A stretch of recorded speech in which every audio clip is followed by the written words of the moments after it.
Hey everybody, how you doing? Hey Bernard. All right. Hey man, Um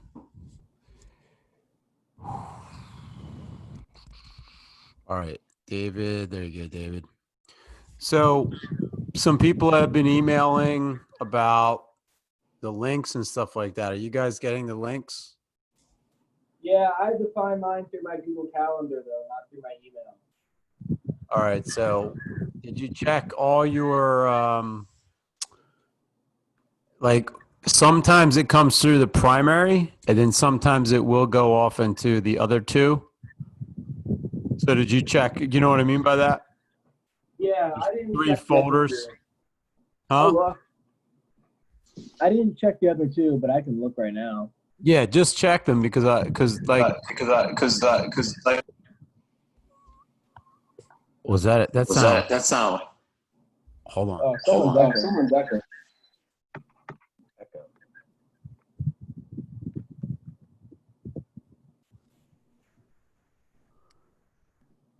All right, can you hear me?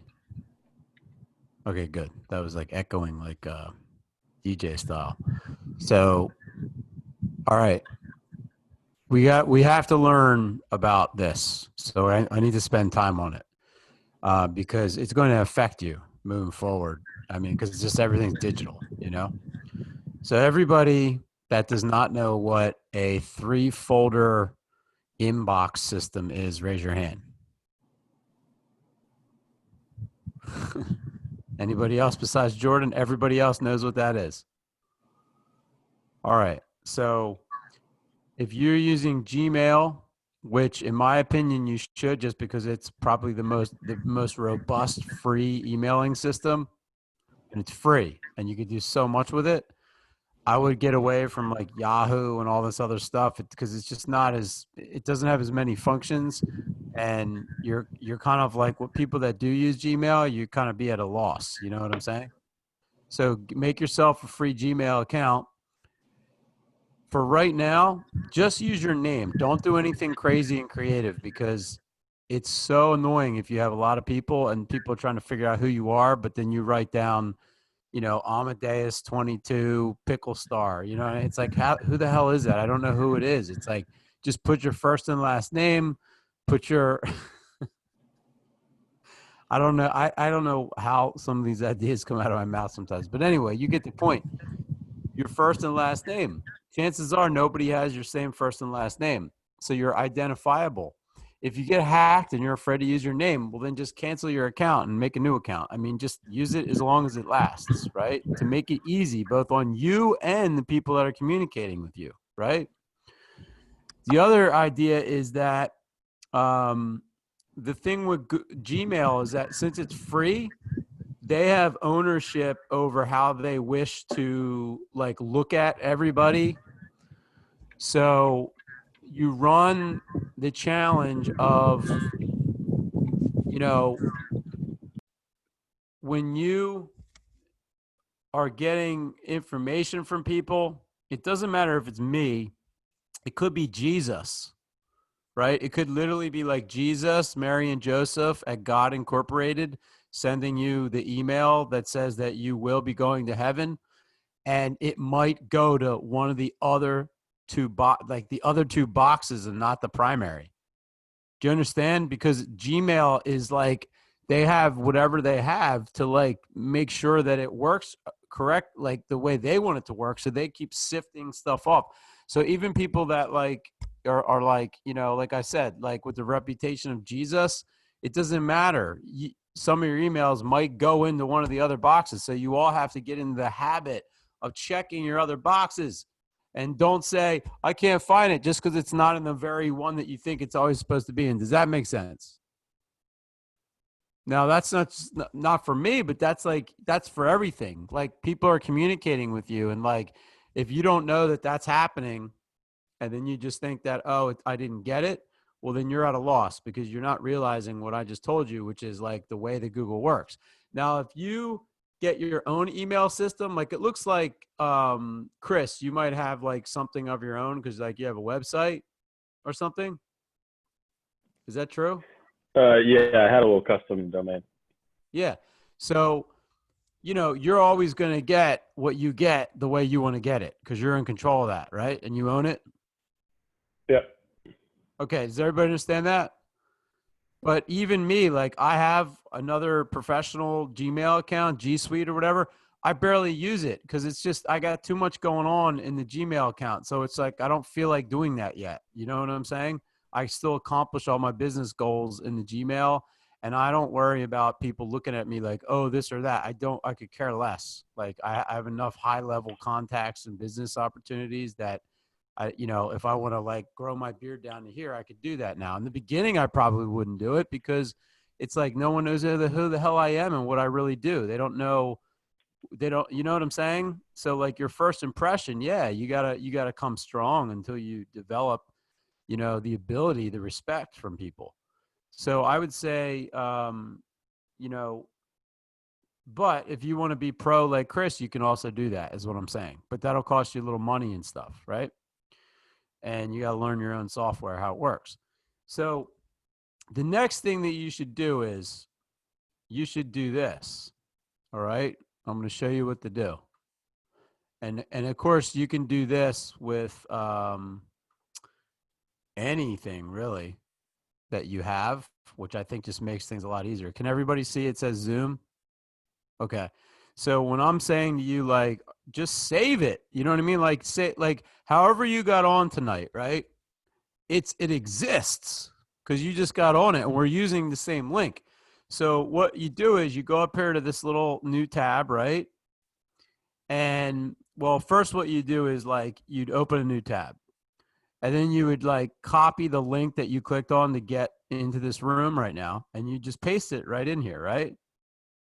And then you go over here and then you just click edit bookmark and add it as a favorite, right? And then it might come up over there. I don't know how the hell it works. It'll go like that, right?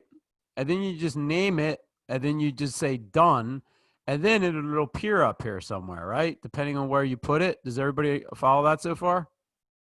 So for me, like, for example, the coaching calls that I have to get on, I'm not looking anywhere. I'm not asking. I don't give a shit. I know exactly where it is because I put it under active focus. So I just go, when it's time to go somewhere, I go boop. And then I'm like, oh, I got to get on to my 30-day challenge here. Launch meeting, bam, just click that. Bam, I'm on the meeting. Does everybody understand that? So I never have to look for another email again. I never have to ask somebody. I always know where it is, where I'm going, because the person that originates a meeting with you that's ongoing, they're going to use the same link. If they don't, then they're making a lot of extra work for themselves. Now, somebody might make another link because they're afraid that people are going to hack in, et cetera, and that could be the case. So you do have to like make sure that you're using the same link. But I'm telling you all, like I'm using the same link for this class, and I'm using another link for master class, another link for mentorship group call. I don't want to make 1,000 links. I want us to use the same link. And then if I were you, like I'm suggesting to you, save it under a bookmark. That way you never have to think. You already know exactly how to get to class. It's just boop, click, click, and bam, you're in. Does that make sense? So that's what I meant, Jordan, in that email or that message I sent to you. And that's also what I meant. Somebody else sent me that too. Maybe was it Micah or someone on the call right now? Matthew, was that you? Okay. So Matthew, so does that make sense? So you can use that now moving forward for anything that you wish that you want to be on. You know what I mean? You just save it and then you put it like I call mine active focus only because those are the most important meetings and links that I have to get to. So they're all in one place. Because as time goes on, obviously you're going to have more things coming up and all that other stuff. But you see how it eradicates the need for you to worry about reminders or find out where you're going. It's just like, bam, you got it. All right. So do that moving forward. You could do it for the mentorship group call. You could do it for this class. If you're in the master class, you could do it for that. Whatever it is that you have that you've got to be on a Zoom call, do it that way. And, you know, I understand, like, we all got to learn this. You know what I mean? I had to learn it because I'm running so many Zoom calls and I'm on so many. It's like I got to learn a way to make it easy, right? So figure that out. If you have any questions about that, you know, you can let me know. But you can also Google it. You know, you could just say, how the hell do I save, you know, a meeting? So I don't have to look for it. All right. So we cool with technology on how to get into this class? Okay, cool. Good. So, all right. And, you know, it just, there's still people that are not in your class actually, but there's still people that are like, my link doesn't work. Yeah, of course it doesn't work because things are just not going to work all the time. You got to keep trying. You have to sign in. You got to sign back out. It's just what you got to do. It's the nature of the beast inside this Zoom world that we're living in right now. So, all right, cool. So we got to go through everybody, and we want to make sure that everybody is doing the exercises. And if you're having any trouble at all, this is time to say, hey, I need a little extra help. I don't understand this, or this is what's happening. And I will help you with that.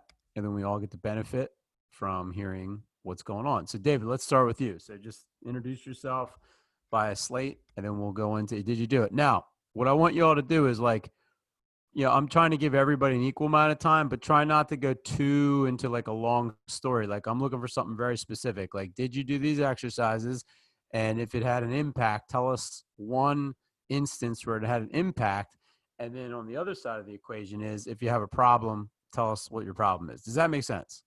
So just make sure that you can stay focused because obviously we want to keep moving along so we can get all the stuff done. All right, awesome. Go ahead, Dave. Hi, everybody. It's Dave Sereno. How's everybody doing? Hope your week is doing well. Going well. So I did all the exercises this week.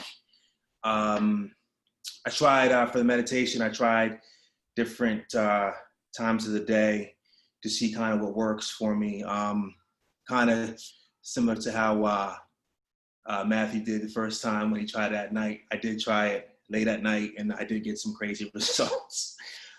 Nothing scary, but I just saw like images and shapes and all types of craziness within my head. But but everything's doing well. I'm doing well with the affirmation. Testing that out on some specific I'm trying to accomplish by Saturday to see, basically just like it's physical, but it's like my weight to see kind of like where that goes. And that's pretty much it. I haven't been having any difficulty. I noticed with the appreciation, I lose a little bit of focus halfway through. Like I try to imagine the person that I'm trying to send appreciation to, but I do notice me slipping a little bit with my engagement toward that. So that's what I'm struggling with, but I'm still trying to work that out.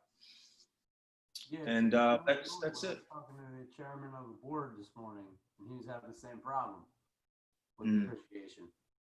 Yeah, that's my main thing. So I'm trying to this week I'm going to try to really focus, like dial in on the appreciation and try to focus harder on that. Good, yeah, it's worth it, Dave. And it's not easy, man. It's not easy to focus outwardly for a sustained period of time, especially with like, you know, I mean, there's a lot of added stresses going on in people's lives right now, and we're adjusting to new things.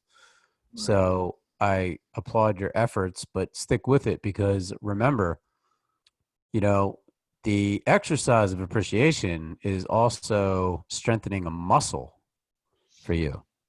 And there's a lot of other things that we're going to be able to get into once you have that muscle strengthened, right? It's just like if you strengthen and condition your body, how many things can you use your body for? A lot. So many different things, right? But it's like the act of strengthening it up, that's like the hard part, you know? And then you get really nitty gritty and you're like, oh, cool, I'm feeling in shape. My heart's in shape. Now I want to get my ankles better. Now all of a sudden I become faster. I could jump higher. Now I want to get my wrists stronger so that I could like, you know, whatever, I'm boxing. It's like, it's endless. So this appreciation exercise that everybody's doing, I mean, the byproduct is a positive byproduct because you're putting out positive energy, you're getting it back. But what you'll end up being able to use it for, oh my gosh, like you're developing the ability to concentrate your energy and focus it. All right. So good work, man. Do you have any problems that are coming up other than like just the back, kind of getting through that or what? No, not really. That just to get the appreciation. Just trying to figure out how to really get it to be effective for me. That's about it. Okay. All right. Good work. Give him a hand. Give him a hand. Good. Awesome. All right. Brittany Gallman. Hey everyone, I'm Brittany Gallman. I did do all the exercises this week. Some up and down moments this week. Some days were easier to focus than others with the meditation and the appreciation. Had some stuff going on at work, and I just took like literally 5 minutes in that moment to just meditate and kind of calm myself down and appreciate the person that was getting on my nerves a bit. And it helped. So, I've been just trying to stick with it all week, even though it's been really hard to focus when I sit down and meditate. It does calm me, but I find my mind just kind of going into really, really negative spaces and a lot of anxiety and stuff like that. But, either way, I've been sticking with it and hoping that it gets better every day, which it has. So that's good. That's it. I think the only thing I might have had trouble with was, I think my monologue drove me crazy this week. That's, just back and forth in my head about if it's a good one, if I'm doing well with it, what I can do more, and try not to beat myself up about it. So, that's really it. Don't be too hard on yourself. Natural ability. I can't help it. But yeah, I hear you. Well, yeah, I mean, most of us we've trained ourselves to be hard on ourselves, Mm-hmm. Imagine if you trained yourself to be yourself's biggest supporter. Mm. Then all of a sudden, like you're your own self-coach. Right. And then it's like, think about your performance, Right. Like, I'm not saying every time, okay, you're going to go drink a beer and you're like, way to go, way to drink that beer. Keep drinking that beer. Good job. Drink that beer. Drink that beer. No, I'm not saying that, right? Right. I'm not, but at the same, like, if you understand that there's a lot of positive things that you do, and just keep reminding yourself when you do positive things, and wherever you put where your attention goes, energy flows. It's just the way it is. And whatever you put your attention and energy on expands. And that's you. You're controlling that. Nobody else is controlling it. There's people that want to make excuses. They'll look for any excuse in the book to say how like somebody else is ruining their life, but it's just not true. It's just not true, You're right. And I don't know. I mean, this is maybe a little controversial for some, but I don't know if you guys know who Morgan Freeman is. Mm-hmm. If you ask Morgan Freeman about racism, he's going to tell you that he doesn't believe in it, because he believes that whatever he focuses his mind on and his energy is what's reality. So listen to him talk about it a couple times, because when you listen to it, it's just like, it makes sense. He's just like, he's like, nothing's ever stopped me. I grew up in a very poor area in America. And you can also listen to, what's his name? The dude with the really deep voice. He's a rapper. He got really deep voice, like just really deep. You know what I'm talking about? Is it Wiz Khalifa or something? He's like kind of skinny. He's got dreadlocks. You know what I'm talking about? He talks about the same thing that Morgan, he talks about it the same way. He's like, in 33 years of being on a planet, he's like, I'm so blessed. He's like, I've never dealt with anything remotely like what they call racism. You know what I'm saying? Like, some people believe that, right? And it's interesting how you can see, like, in very high kind of controversial topics, some people just believe that if you don't energize something, that it's just not true, right? It's crazy to think about that, but it's just some food for thought. And we're learning about that right now. We're learning about it, and we'll get to a much deeper level of these things. But first things first, let's get to the basics and understand the power that we do have, So, all right, Brett, really good. Thanks for sharing. Awesome. All right, Matthew.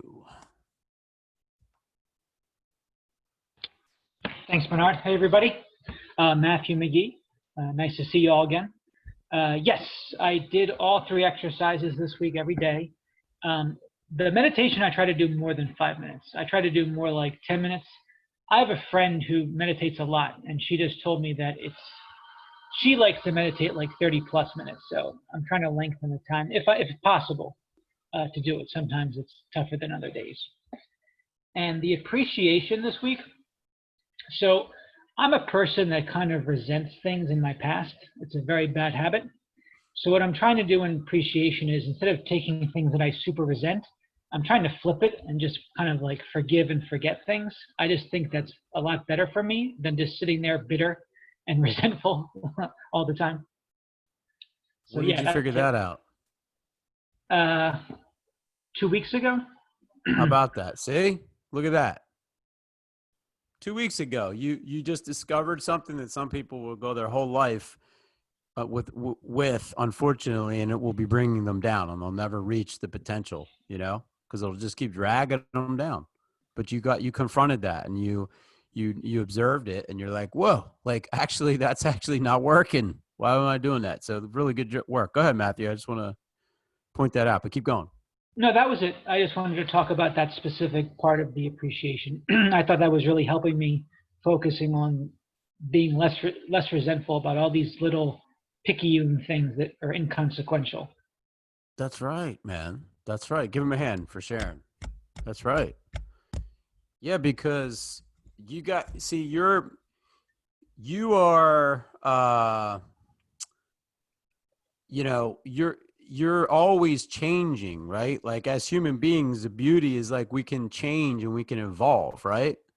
So did you ever see like a fat person go from like fat to skinny? Mm-hmm. Like Yeah. you really believe that, what I just said, when you see that, right?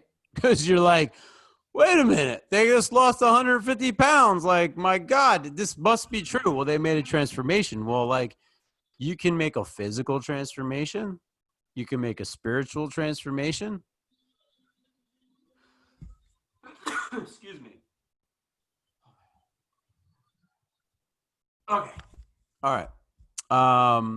You can make, what other kind of transformations? You could be like a mean old jerk and become a nice person, right? There's so many transformations that you can make, but you have to be, you have to allow yourself the space to do something like that.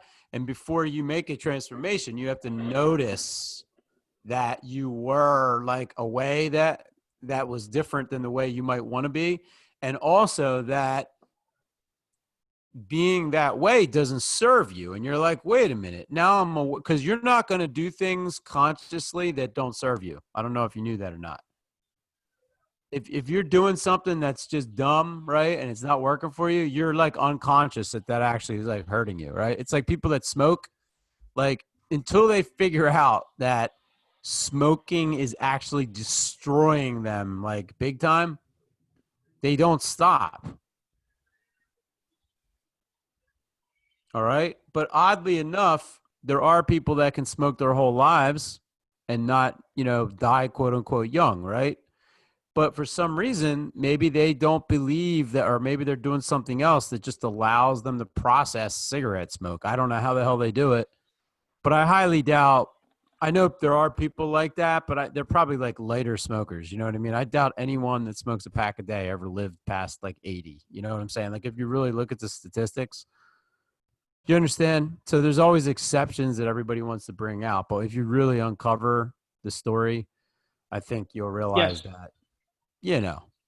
So that's a beautiful thing, because now you're realizing like, wow, the more I uncover this using some tools, the more that I could just keep evolving into like this person that I want to be, and like rid myself of anything that's holding me back. And when you get even to a higher level of that, then you're going to become super, super attractive. And I mean attractive not only physically, but also like energetically. Does everybody understand that? And there's nothing that a producer wants more and I produced a few films and TV shows and all kinds of stuff. There's nothing a producer wants more than a super high energy that's easy to work with. Everybody understand that? Because then you can work together and you create a really high energy, and then everybody gets attracted to that, and they want to do what? Buy tickets, see the movie, right? Make sense? And then you achieve the goal because you're as a producer, you're in it because you love it and you're passionate, but you're also trying to make money. I mean, it's a business, right? That's why it's called the entertainment business. It just so happens to be that it deals in entertainment, right? Just like the financial business is like banks and all that other stuff, right? They deal in money, right? So that's important, in my opinion, for you to know. I don't like being in the dark. If I'm putting my life energy into something, I want to know everything there is to know about it. So as an artist, I think you guys need to know all that. You guys and girls, you need to know what you're walking into, right? And, there's a lot of stuff out there, but luckily you're taking yourself seriously and getting educated about it, So, all right, Matthew, good stuff, man. Inspiring. Good. Brittany LeBady. Hi everyone, I'm Brittany LeBady. I did all the exercises this week. I've actually worked my way up to 15 minutes of meditation a day. Every time I kind of feel like that's getting, like it's going by too quickly, I just go another 5 minutes.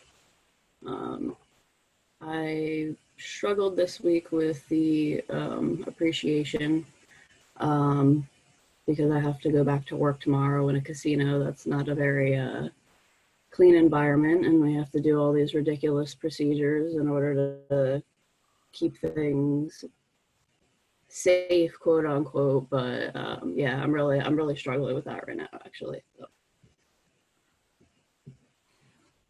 If you want, I can help you with health if you want. It's up to you. I was thinking about contacting you earlier in the week, and I tried to suffer through it on my own, but it's getting tough. So just look at it like this, Brittany. If you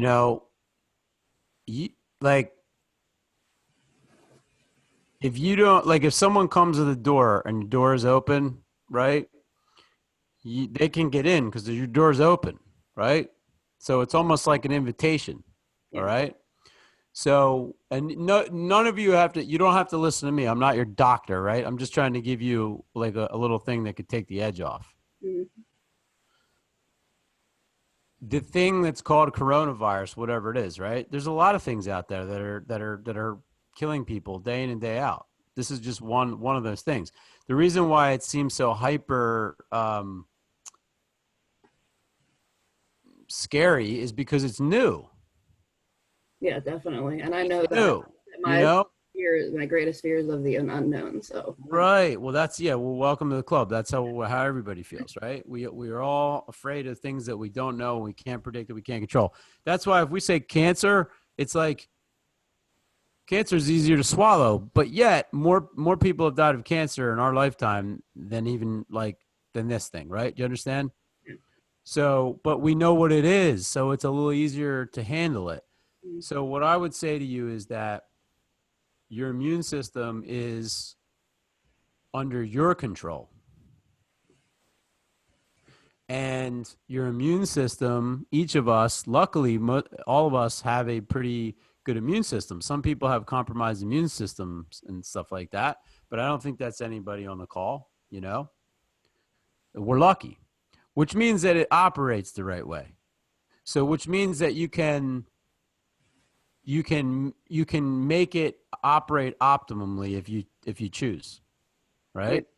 So there's a lot of things that will make it not operate as good as it can. Like if you eat a lot of crappy foods, a lot of processed foods, a lot of sugar, that will make your immune system not function at its best, right?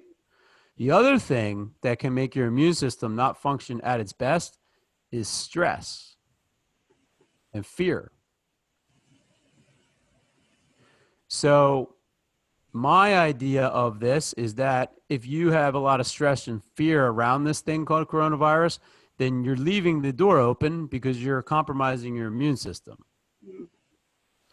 Now, some people that are dealing with it, look, again, I'm saying, like, you may know people that were young, you may know people that are old, and it may be hard to hear that because, you know, you were affected by it personally and it hurts, right?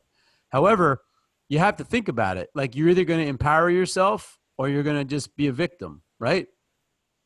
There's only two ways to be about it. So I would choose empowerment over victim any day of the week. And what I'm telling you is I learned in many different ways from many different people. So when I'm explaining it to you, I'm not acting like I'm the end all be all or I'm the, you know, expert energy worker in health. I'm just knowing that ever since I started thinking like that, I never had to worry about my health. Do you understand? I'm not the type of person that gets sick often at all, so I'm not so much worried about that. I do live with my boyfriend and I live with his parents who are in their 70s, so I'm a little worried about them. And also just our pay in general, because as dealers at casinos are tipped, so the casino pays us $5 an hour, and before we were closed, their tips were like $9 an hour. And I can go work at a warehouse, you know what I mean, for that kind of money. So it's just like, it's hard to know what I should do at this point because it's just a crappy situation either way, you know? Did you ever think about creating an online course where you teach people how to play the games that you know how to play? No. I think you should do that. Yeah, that could be a good idea. Yeah. And this is what you would do. You would create a course and you would basically record yourself explaining what to do, right? And the first group, you would let them take your course for free. And you would be like, hey, everybody, I'm taking 20 people, my new course. I'm going to teach you how to play it. And you put that out there on Instagram or not Instagram, Facebook, right? And you put a whiteboard behind you and you say, look, if this is you and you want to learn this, I'm the person because this is where I've worked X amount of years and I know how to play it. So the first thing we're going to do is and you're going to get people that are interested. And then you're going to say, hey, let me let you into my beta course. And it's going to be 6 weeks long. And I'm teaching you for free for 6 weeks. You teach them. And then as you're teaching them, you're recording it. And then you're also learning, right? Because as you teach them, you get to learn too. And then after that, you say, hey, what do you think? And then they're like, you know what? That really helped me. And then they go out and play and they win some money or something. And then you ask them to do a testimonial to talk about how you just helped them. And then that took you about a month and a half. And next thing you know, you have a course, the beginning of a course. And then you start putting it out there. And then eventually, as you keep learning more, you just keep adding to it because that's what you can do with online courses. You as the person that creates it, you keep adding and refining it. And then you create a Facebook group, just like I have the mentorship group that you guys are in. Yeah. And you just create your, like, this is how you play Cards All-Star Facebook group. And then you have people that want to get in there because there's a lot of people that want to learn how to play cards and get good at it. I have a best friend of our family who's a professional poker online player. He's a multimillionaire from it. We used to live together in LA, and he went and got somebody that taught him how to play and ended up doing really well and retired when he was like 38 or something, right? So you could do that. But if you let yourself be moved around by like the casino and all that other stuff, like then you're going to feel like you're out of control and then it's not going to be as empowering. Do you understand? Yeah. But if you get resourceful and you understand what I just said, and maybe you look into like, ooh, how can I create my own online course teaching people like something that I'm really good at? Now, all of a sudden, what if someone starts paying you $500 a pop to be in your course? Mm. And now you can get 10 people to be in your course every couple months. 10 times 500 is what? 5,000. Right. Do you see what I mean? You could live on that in the beginning at least, right? There you go.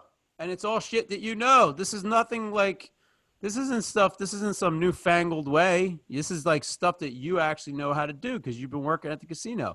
So think about stuff like that. If you're in a rut with money or the conditions, just think about how you can like take control of that situation. Okay. With what you know. Mm. And this is what we got. We're communicating with each other over Zoom and over, FaceTime, because that's just what we got right now. Because we can't go out there and be around each other too much, because there's a lot of people that are scared shitless. Mhm. Do you understand? Yeah, definitely. You can control the way you think. You don't have to listen to what anybody else says, what the news tells you, what the doctor I can't tell you how many doctors, when I had a problem, are like, you need to do this, this, and this. And I'm like, you know what? That's stupid. I'm not doing that. And I go get like something at Whole Foods for like $4 and it cures me like overnight. And it's like, you know what I'm saying? But I had to go and like go through the process of going and feeling how I felt after they told me what they told me. And I could feel them. I could feel the Price is Right cash register chiming off every time they spoke how I should get some steroid or this or that. I didn't feel like they were like, let me see what's really going on inside your body. I didn't feel that. I felt like they were just like, okay, I got 20 other appointments. All right, take this, take that. Okay, goodbye. And that's how our employer treats us as well. You know, you're just a number. We can get rid of you and have one of you here tomorrow. So take that and then start your own group where you teach people, and then give the people all the real, the attention that that you would want, and then you'll have a bunch of people that will follow you forever because they really appreciate what you're doing for them. I mean, look at this. How do you all think, you know what I mean? I've been doing this for 11 years. I've never had one class that wasn't full, ever. I don't spend any money on advertising. Do you know what I'm saying? But when I was given the opportunity to help, I made sure that I'm helping in the highest level that I can. I'm also making sure that I keep teaching myself and I keep providing value, and I'm trying to keep going and keep going. So you all, and some of you, I hope maybe that inspires other people too. Like if you don't like the job you're in, like, fuck it, create your own thing, you know? Do you know what I mean? Just create your own thing. And I'm somebody that can help you with that because I've succeeded in creating my own thing, right? There's nobody that pays the bills for me, right? It's like I'm running the whole thing, the financial, the curriculum, the digital, the whole thing, right? Now I'm looking at other people to help me now because I want to expand. But, you can do it too. Does that help you? Yeah, it does. Thank you. I was just having a hard time, kind of letting go of those thoughts. Like, I'm like, oh, well, I know everything will be okay. I can, like, through my meditation and everything. But then, you have those thoughts that kind of creep up on you that you kind of like want to push out, and just kind of was struggling with that the most. Just let them come up and face them and allow them to help you figure out where you don't want to be. So if you realize them, be like, okay, cool. That keeps coming up. I don't think I like this feeling anymore. What am I going to do about it? Okay. Maybe I have to make an adjustment. So maybe, I don't know what your schedule is, but maybe you have to work every day. But, what I did was I had to work every day, but when I got home at 10 o'clock at night, I worked on the business from 10 till whenever. Sometimes I didn't wake up or didn't go to sleep for a period of time, right? Because you got to be willing to do what other people won't to get what other people don't have, right? Yeah. You have to be able to do that. So I'm not going to sit here and make up a story and be like, oh, it's going to be easy, but you'll get excited to be working on something because it's leading you to the promised land. You know what I mean? It's leading you to freedom and control. Yeah, it definitely helps a lot more. All right. Awesome. Yeah. I think that a lot of what we learn, especially in this intro class, is not only acting, but also just how to self-manage yourself, because you are basically the president and CEO of you right now when you take yourself into the entertainment field. And I was just talking to one of your masterclass, peers, and he's got a project and people are starting to come after him. And he's like, well, the one, and he just talked to a celebrity who was giving him some advice. And he's like, the biggest thing they said was like, you have to have people in your corner that you trust, And that's so true, like you really do. But you have to trust yourself, and you have to have people that you trust that are just talking to you like this, like about your life. You know what I mean? Because you can get all the acting jobs that there are out there, but if you don't understand how to manage your life and know who to talk to about that, well, then you're kind of like at a loss, and some people don't want to go in that direction. But I actually do, because I know it's very important for you all, in the beginning. But all right, I hope that helps. Good job, Brett. Don't worry, it's going to get better. It's all going to happen for a reason. You're going to be fine. All right, Chris, you ready? Yep. Hey, everybody. I'm Chris Prendergast. So I did the exercises every day except for one this week. Yeah, so I guess one of the challenges I had in my practice this week was, just the appreciation is usually the hardest. Just bringing forth kind of positive emotion from nothing is kind of probably the harder thing to do. But yeah, I mean, aside from that, I think everything went kind of well, and I didn't have any major challenges. Good. Okay. Yeah, it is. It's harder. It's hard to learn how to generate positive energy if you're not used to doing it on demand, So the more you practice it, though, the easier it gets. Yep. So you can't really expect oh, man, I'm going to understand how to do this. And right out of the gate, you got to be patient, and you got to keep doing it, and a little bit more. And then eventually you get better and better and better. Right. And then the cool thing is eventually it compounds. So that means eventually it just really starts getting better a lot. Yeah, definitely. So, that's why this thing is it's an opportunity for you to work on it for 6 weeks, right? Or 7 weeks. And if you can really commit to doing it every day, you're going to see how you've really ingrained that habit for yourself, and things will change. And then that will help you be oh, yes, this definitely works. I want to keep doing this. And then once you master that, then we can add even more stuff in there. And then before you know it, you're off to the races. It's impossible for you not to attract experiences in your life that are the exact ones that you want. You understand?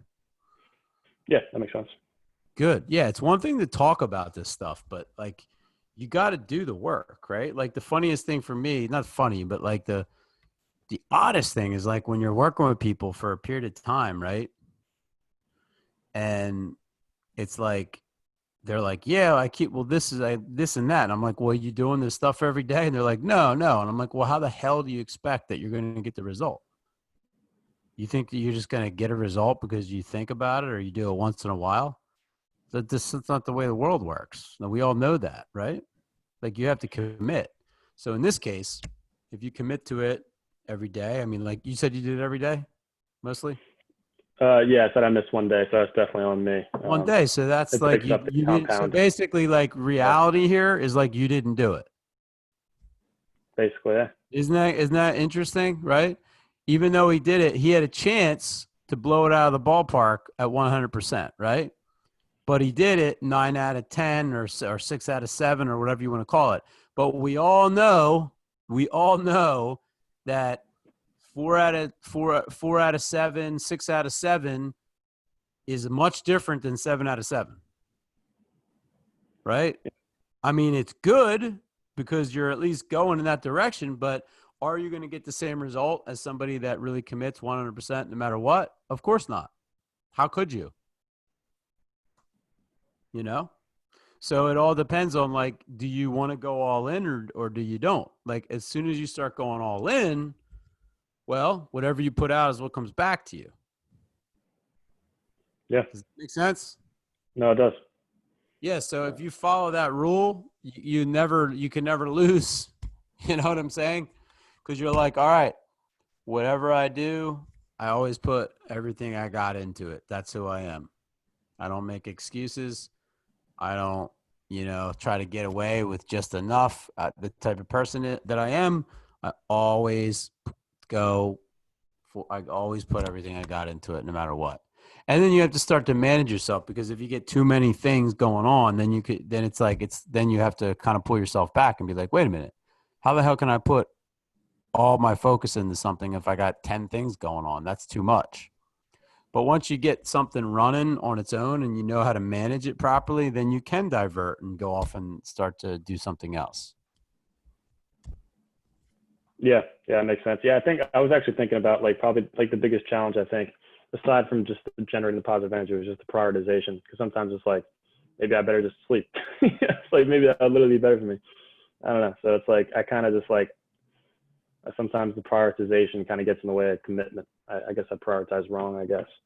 And stuff gets left behind, and I guess the commitment doesn't take hold.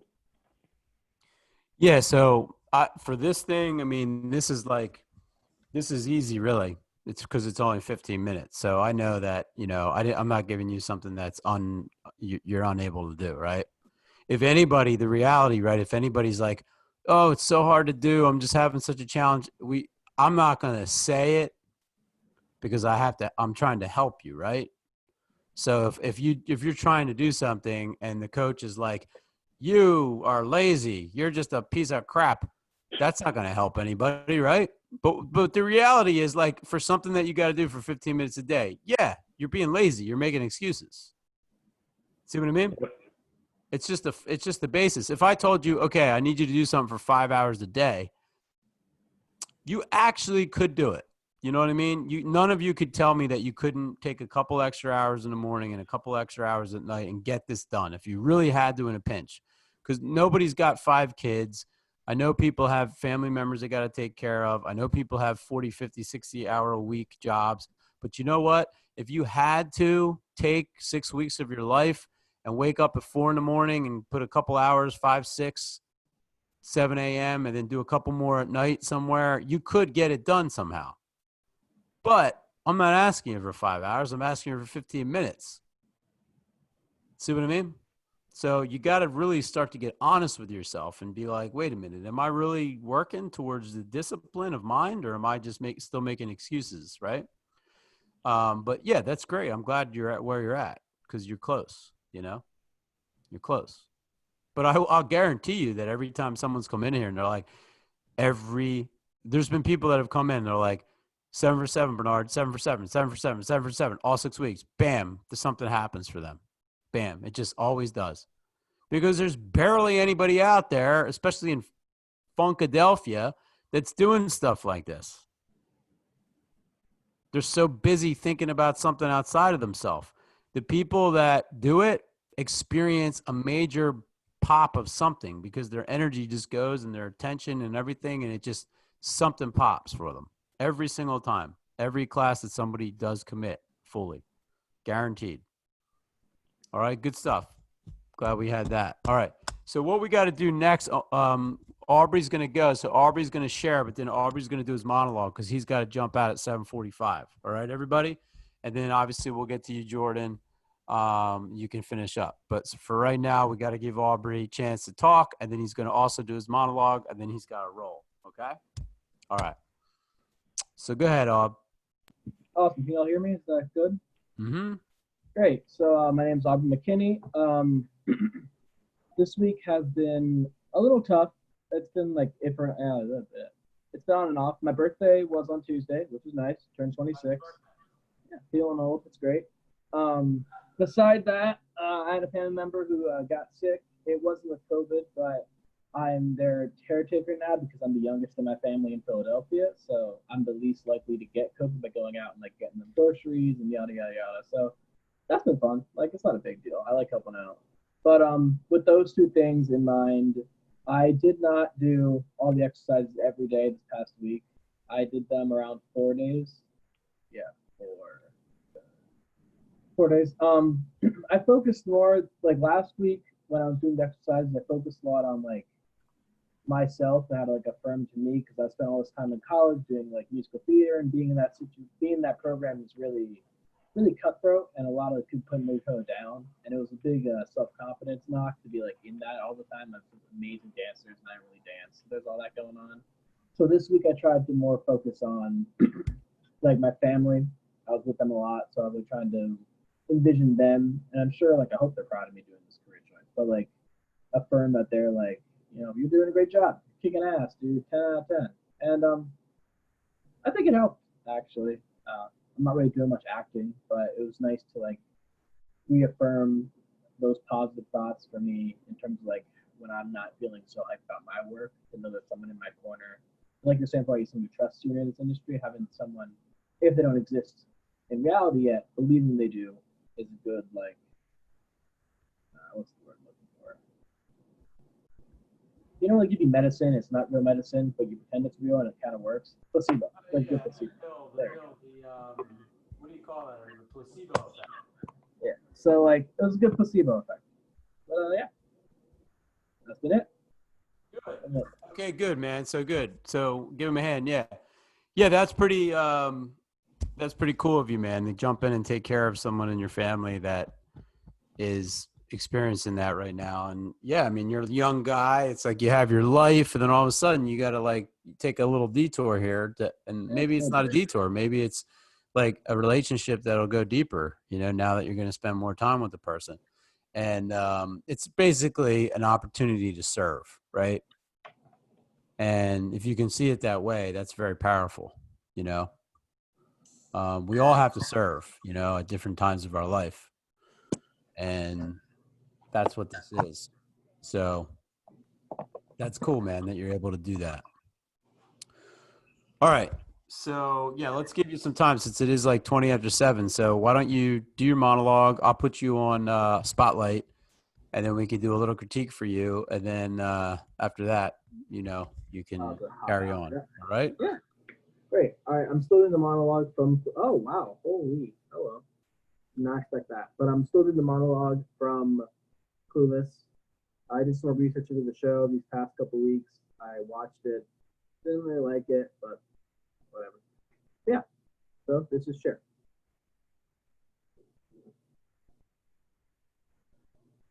Don't sell yourself short now. You got something going for you that no one else at Beverly has. I mean, mystery.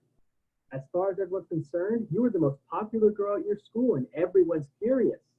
The fact thing with me and D, you gotta take advantage of this window of opportunity. Let's see. Who's available? Brandon, Bronson. Oh, I got it. Elton's single now. He just broke up with Villette. He was in debate with us. He did the favor of animal testing speech. In fact, I noticed him scoping you out, Tisha. He said you gave him a toothache. It's an expression. It means he thinks you're sweet. That's it. All right. All righty. How you feeling?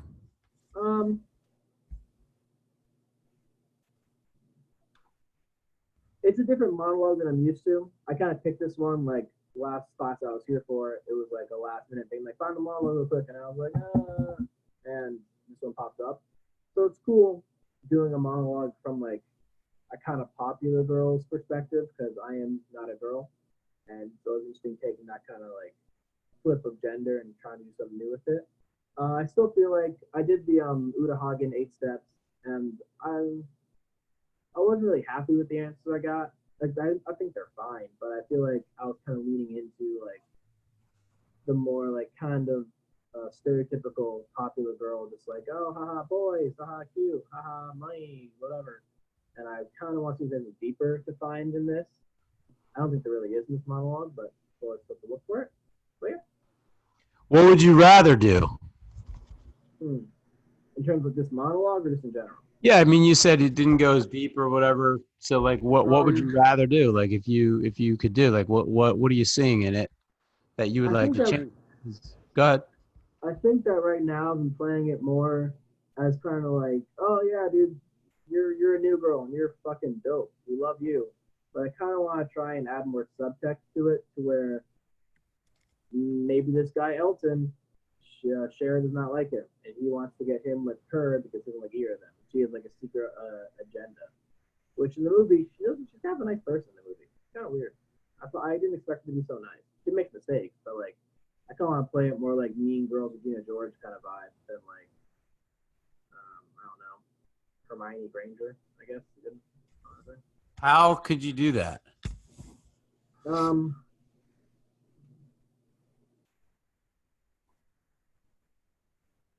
I think if I had to play that, I'd probably go in like the second half of the monologue because like in the beginning she's kind of like, oh, you've got some cool stuff, like get this mystery to go here, but then she's like, I want to get you with this dude. So I feel like you probably play with the inflection and like the subtext of like Elton single Yeah, now. so so one thing at a time. Don't try to like inflection, subtext, blah, blah, blah. Like focus on one thing. So maybe change one thing. So like, okay, you said inflection. How would you change your inflection? And where? I feel like how would you change the inflection to be more? I feel like probably add it to be more bubbly, like on the verge of it being like baked kind of bubbly. There you go. Perfect. Okay, so the baked bubbly, right? Anybody ever been baked bubbly? So this is what you want to do. Pick out the line that you're going to be baked bubbly and exaggerate it. So be crazy baked bubbly. Like you literally just ate an eighth of marijuana, the most insane kind of marijuana there is. I don't know what it is, right? Whatever the name is. The purple gooey, ooey, whatever. Oh god. I think I meant to say baked bubbly, but I'll do high bubbly too. Either one works. What would you say? Baked bubbly? What? I think I meant to say baked bubbly. Fake bubbly? Yeah. Oh, fake as in like you're just fake, like surface level? Yeah. Yeah, do that then. Forget about baked bubbly and do fake bubbly. We all know what Sure, fake fake is like. All right. Do you want me to just do it from that line or from the top? Yeah, just do that line. We're just trying to work on that. You getting that out there. Go ahead.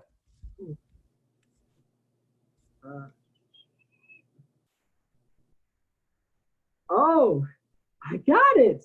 Elton's single now. He just broke up with Villette. He was in debate with us. Okay, do you think that's fake enough? No. All right, how are you going to make it fake? What do people do when they're fake? What do they sound like? How do they move? I think in my definition of someone being fake, I guess, there's more, like their voice gets higher and Yes. they make, I want to say more eye contact, but it's probably less eye contact. Correct, less. And They actually look away. See that? Like if I'm telling you guys something. So guys, the way to become the most powerful person in the universe is to eat these chocolate muffins that I'm selling to you. They're $85 a piece, and they're the most best thing that you could ever. Do you see what I'm doing? I'm exaggerating it, but I'm looking away. So if you ever are talking to somebody and they're in your face and they start going like this, like their eyes start wandering around, it's because they can't face it. So fake ass motherfuckers, excuse my French, yeah. are always going to be like dodging with their eyeballs all over the place because they're not comfortable with being straight up, telling the truth. You understand? So try that. Go for it. Do your thing, do your high-pitched voice, and then add in like your eyes darting and everything. Go ahead. But come closer to the camera because you're a little farther away. Oh, yeah, sorry. I have like a big desk right here. Better? Mm.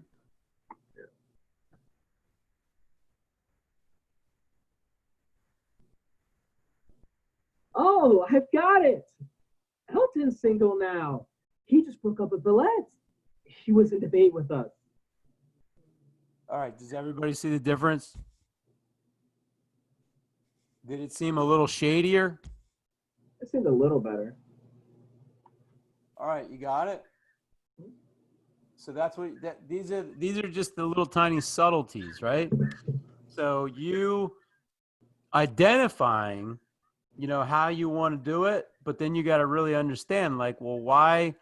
Okay, I want to be fake or whatever the hell that is, right? Well, how are you going to do that? Like, you got to think, like, well, how do people that are fake, like, how do they move? How do they sound?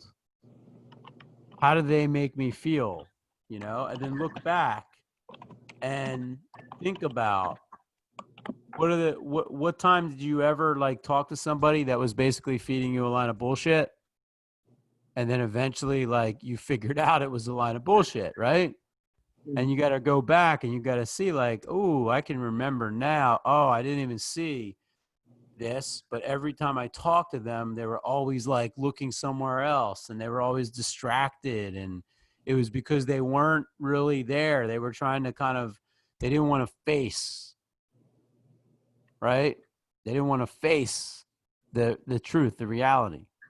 Okay. Okay. So that's like, I mean, that's something that if you study negotiation and you understand, I studied criminology and all that stuff. So, I mean, I started to learn about body language a lot. But if you're playing a role where you have to play someone, you now need to understand body language. Get it? And you need to know what feeling that, your movements, what kind of feeling that they create in people. Yeah, that's fair. That makes sense. Okay, good. So what else in that monologue? One more thing, because you got to go at 7:45. Is that right? Yeah. Okay. So give us like one more thing about that monologue. Maybe even a question you have about it.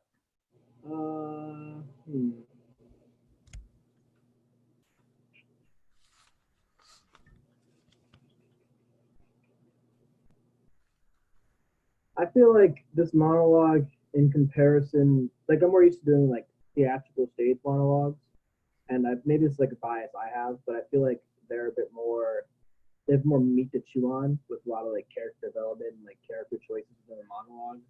And I feel like this one just doesn't have that much of it, like besides being fake. You're right. End of it. Like I feel like it's like a surface level monologue pretty much.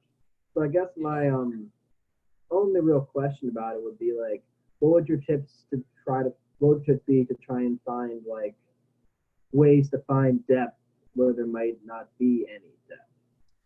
I love your question because it brings up a lot of really good points, which is, number one, this is about some fake ass shit, right? Beverly Hills, all these girls. And I mean, it's not that it's not a good movie, but it's based on it's supposed to be a comedy, really, right?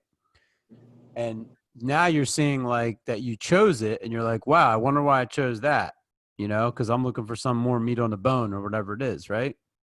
So it should tell you now, like, you got to actually really read the material that you choose and start to find material that has the substance that you want in it. All right. What's my advice to make it better? Well, you can give it a meaning if you want. You can decide what things mean. You can raise the stakes. So whatever you're saying to like the other person in this monologue, you can decide, what it means. You don't have to stick to exactly what's there necessarily. You're just using these stories and the scripts so that you can practice your art. But what you do have to do is you have to be prepared. And, that means that you have to think out what everything means, and you have to rehearse, and you have to understand, if you're going to change the meaning behind something, you need to have like a real firm understanding of like what that means, how you're adding to it. But really what I would do is just start finding better material. Does everybody understand that? And the reason why you have to get shitty material in the beginning, not everybody, but most of the time, is so that you know what shitty material is versus good material. And I can't tell you how many times people are going to be like, I just can't find, can you just suggest? Of course you want the easy thing. Of course you want somebody to just hand it to you. I'm getting ready to smack one of my other students. He's like all busy and he's like, I'm just not finding, it's like, dude, I am not your fucking secretary. Excuse me. Right? You got to do the work. You got to go find something because that's your work, because that's going to teach you. Right? If I was like in the real estate game and I was like, oh, I got $100,000 to invest in real estate. Can you just tell me what to invest in? And just tell me what to invest in. I mean, am I really understanding real estate at that point? No, I'm just trusting that somebody's going to tell me something that's going to make me money. Well, what I should do is understand, what am I looking for? What do I want out of it? What am I going to buy? You know, and you got to do that. You have to do the work. So when it comes to like getting material, I've learned that I've been in classes where they gave me material, and I've also been in classes where they said go find material. And every time I was in a go find me class, I got better quicker. Weird, isn't it?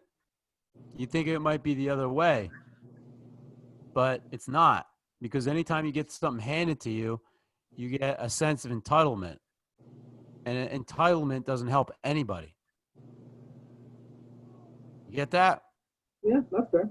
But when you got to figure it out, when there's skin in the game and all dimensions, you get a richer, deeper understanding, and then you can actually get a higher level of learning faster. So what seems like it's going to be more work in the beginning ends up being less work in the end. Got it? Yeah. All right. So that's the method, man. Go look, So- uncover, look at good plays, look at bad plays, find something. Allow yourself the good fortune to find a diamond in the rough for yourself. Great. So for next week, then, can I bring in a new monologue? Yes, Thank God. Okay. because this is part of the process. Understanding what you picked, and then us having this conversation and everybody learning from that, and then going out and getting something where you're like, yeah, look at what I found now. And now you're on to something. And you're going to do the same thing with the projects that you choose. You know, I've been a member of many projects. Some of them were absolutely ridiculous because I was more in my ego of wanting to act than I was actually thinking about what am I putting my energy into. Do you all understand that? I don't want you to have the same mistakes. I want you all to be able to choose from day one and be like, I'm waiting for the perfect project. Just like some people will wait for the perfect real estate deal.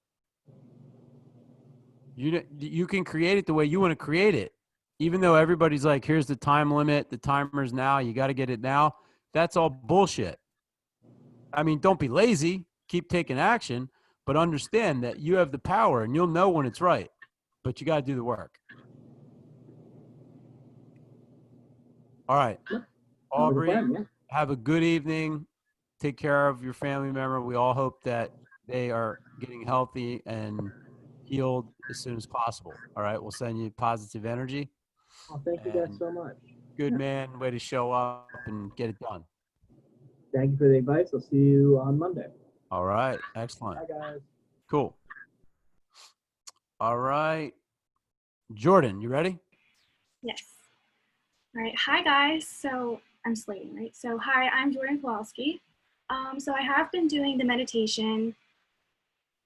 I mean, I told you that I do it all the time, but I've been doing it more because I feel like it's been helping with like everything. And I also feel like I'm secretly manifesting a lot of things.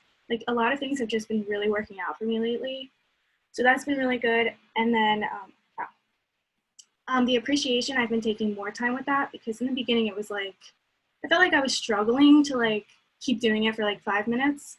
But now I'm just like putting it more towards more than like 2 people. Like I'm doing it towards everything that's really affecting me. And I feel like it's really clearing things, you know, because I had a bad past and I've learned to like forgive. Were you in jail? No, family issues. And I've learned to like let go and like handle things my own way. But I feel like putting more appreciation and like sending love towards it has made me like, you know, appreciate who I am because of it. Good work. Thank you. And also the affirmations, I feel like I know Matthew did it in the mirror and I started doing that after, and I feel like it's made me like, I mean, I feel like I've been more confident since I started doing it, but it's definitely made a difference just speaking it to myself. Awesome. Yeah, that might be helpful just to kind of see. It helps reaffirm what you're doing, you know, looking at the image of yourself. All right, give her a hand because that's a lot of good development. Thank you. Yeah, so Yeah, exactly what you were saying. I mean, right now we started with like appreciating people, right? But what you move into is appreciating experiences and appreciating multiple people, right? As you build the muscle up, it looks like you're already kind of going that direction. And you realize you're like, wow, like I had this experience happen to me, but you know what? I mean, my God, Jordan, like how old are you? 20. You're 20. My God, I wish someone would have taught me how to do that into my like upper 20s and 30s. So I figured out, appreciate the fact that my dad was a crazy raging alcoholic, because that Same. taught me how to never be like that way. You know what I'm saying? But it's hard for us when we're in the midst of it. We don't know how to process it. But everything that happens is it's just the way that you spin it. You know, like you can become so much stronger as you go through adversity. And you don't have to let that adversity hang on to you in a way that it affects you negatively. I feel like I have been, what's the word? Furloughed or whatever, for like since March. So I have had a lot of free time to be able to like let all this stuff go. And I feel like that's really helped me too. So I don't know. Just Good. like being able to be clear. Yes, that's it. Clear away the emotional baggage that you may have been holding on to with a negative charge of energy, and go back and let that be free. And what happens is it enables you to have, it frees up space that you can focus on something else that actually makes you feel good. So you literally get to replace, you know, like my call earlier was like, you know, take this for example, and this is just to help you even cement it into your mind even more, right? Somebody on one of my other groups was like, I had this problem where I get really pissed when people are late. And I'm like, well, what are you getting pissed about? And she's like, well, the people that are late. And I'm like, well, what are you really getting pissed about? Just tell us what you're getting pissed about. Just be practical. What are you getting pissed about? And she's like, tardiness. So like she's mad at people that are late. She's mad at lateness. And I'm like, well, Christ, no wonder everybody keeps showing up late. You're so pissed off. You're putting so much energy. You're feeding tardiness. You're feeding into it. So what do you really want them to be? And she's like, on time. And I'm like, oh, well, perfect. Now take all that energy that you keep feeding into tardiness and put it all into on time. And she's like, well, what if, you know, like I get there and they're still late. I'm like, well, appreciate them with all that energy about them being on time. Take responsibility for them. Like they when I told them to take responsibility for other people, they were like, what are you talking about? But then I showed them how they could take responsibility for other people through that example. And they're like, I said, it's simple. Just see the person, do the appreciation exercise, and just appreciate them for being on time. Like give them, almost like giving them a little break. You know what I mean? Just keep seeing them. Do everything you can to charge up on time. And eventually people will start being on time. It's as simple as that. You can't experience what you're not, like, it's impossible for you to put energy in this stuff and not experience it, right? Whether you like what you're experiencing or you hate what you're experiencing. So you get to choose what you put your energy into. So what you're describing is like with meditation, meditation helps you figure out. Remember how the definition of meditation? To become familiar with. So you become familiar with, you're like, oh, isn't that interesting? I keep holding on to this, like this negative thing. And then you're like, I don't have to do that anymore because that actually makes me feel like shit. So then you can let it go. And if you offer up enough appreciation energy to it, it'll actually like loosen it up. It's like real tight and like heavy, but when you appreciate it, it gets loose and then it evaporates. It goes away. It has no more hold on you anymore. It's like a key. So if you keep doing that to people and experiences, like Brittany, you could do the same thing with everything wrapped around how you feel about the casino. Just start appreciating it, all the good stuff. Like, all right, we're going to take extra measures. Everything's going to be clean. I have a job. whatever it is that you can fit in some kind of appreciation. Yeah, That's going to help. what I'm doing this week. Good, right? So I'm happy for you, Jordan, because you can get yourself clear. Right, exactly. You can get yourself clear. That's the goal for everybody, because you're going to need your most powerful self to act in your most powerful way, right? Yeah. So that's why we have to clear up any of that weight that's been holding us down. And we all have it in different capacities. So the best way to do it is just start redirecting your appreciation on all that stuff, and it'll loosen up and go away. And then you just fill in the blank with what you want. And then the cool other thing is that positive experiences are so much more powerful, and they also absorb any kind of negative experience. So once you go tilt it right over the edge to something positive, it absorbs any negativity and it goes away until you decide to bring it back. It's up to you. True.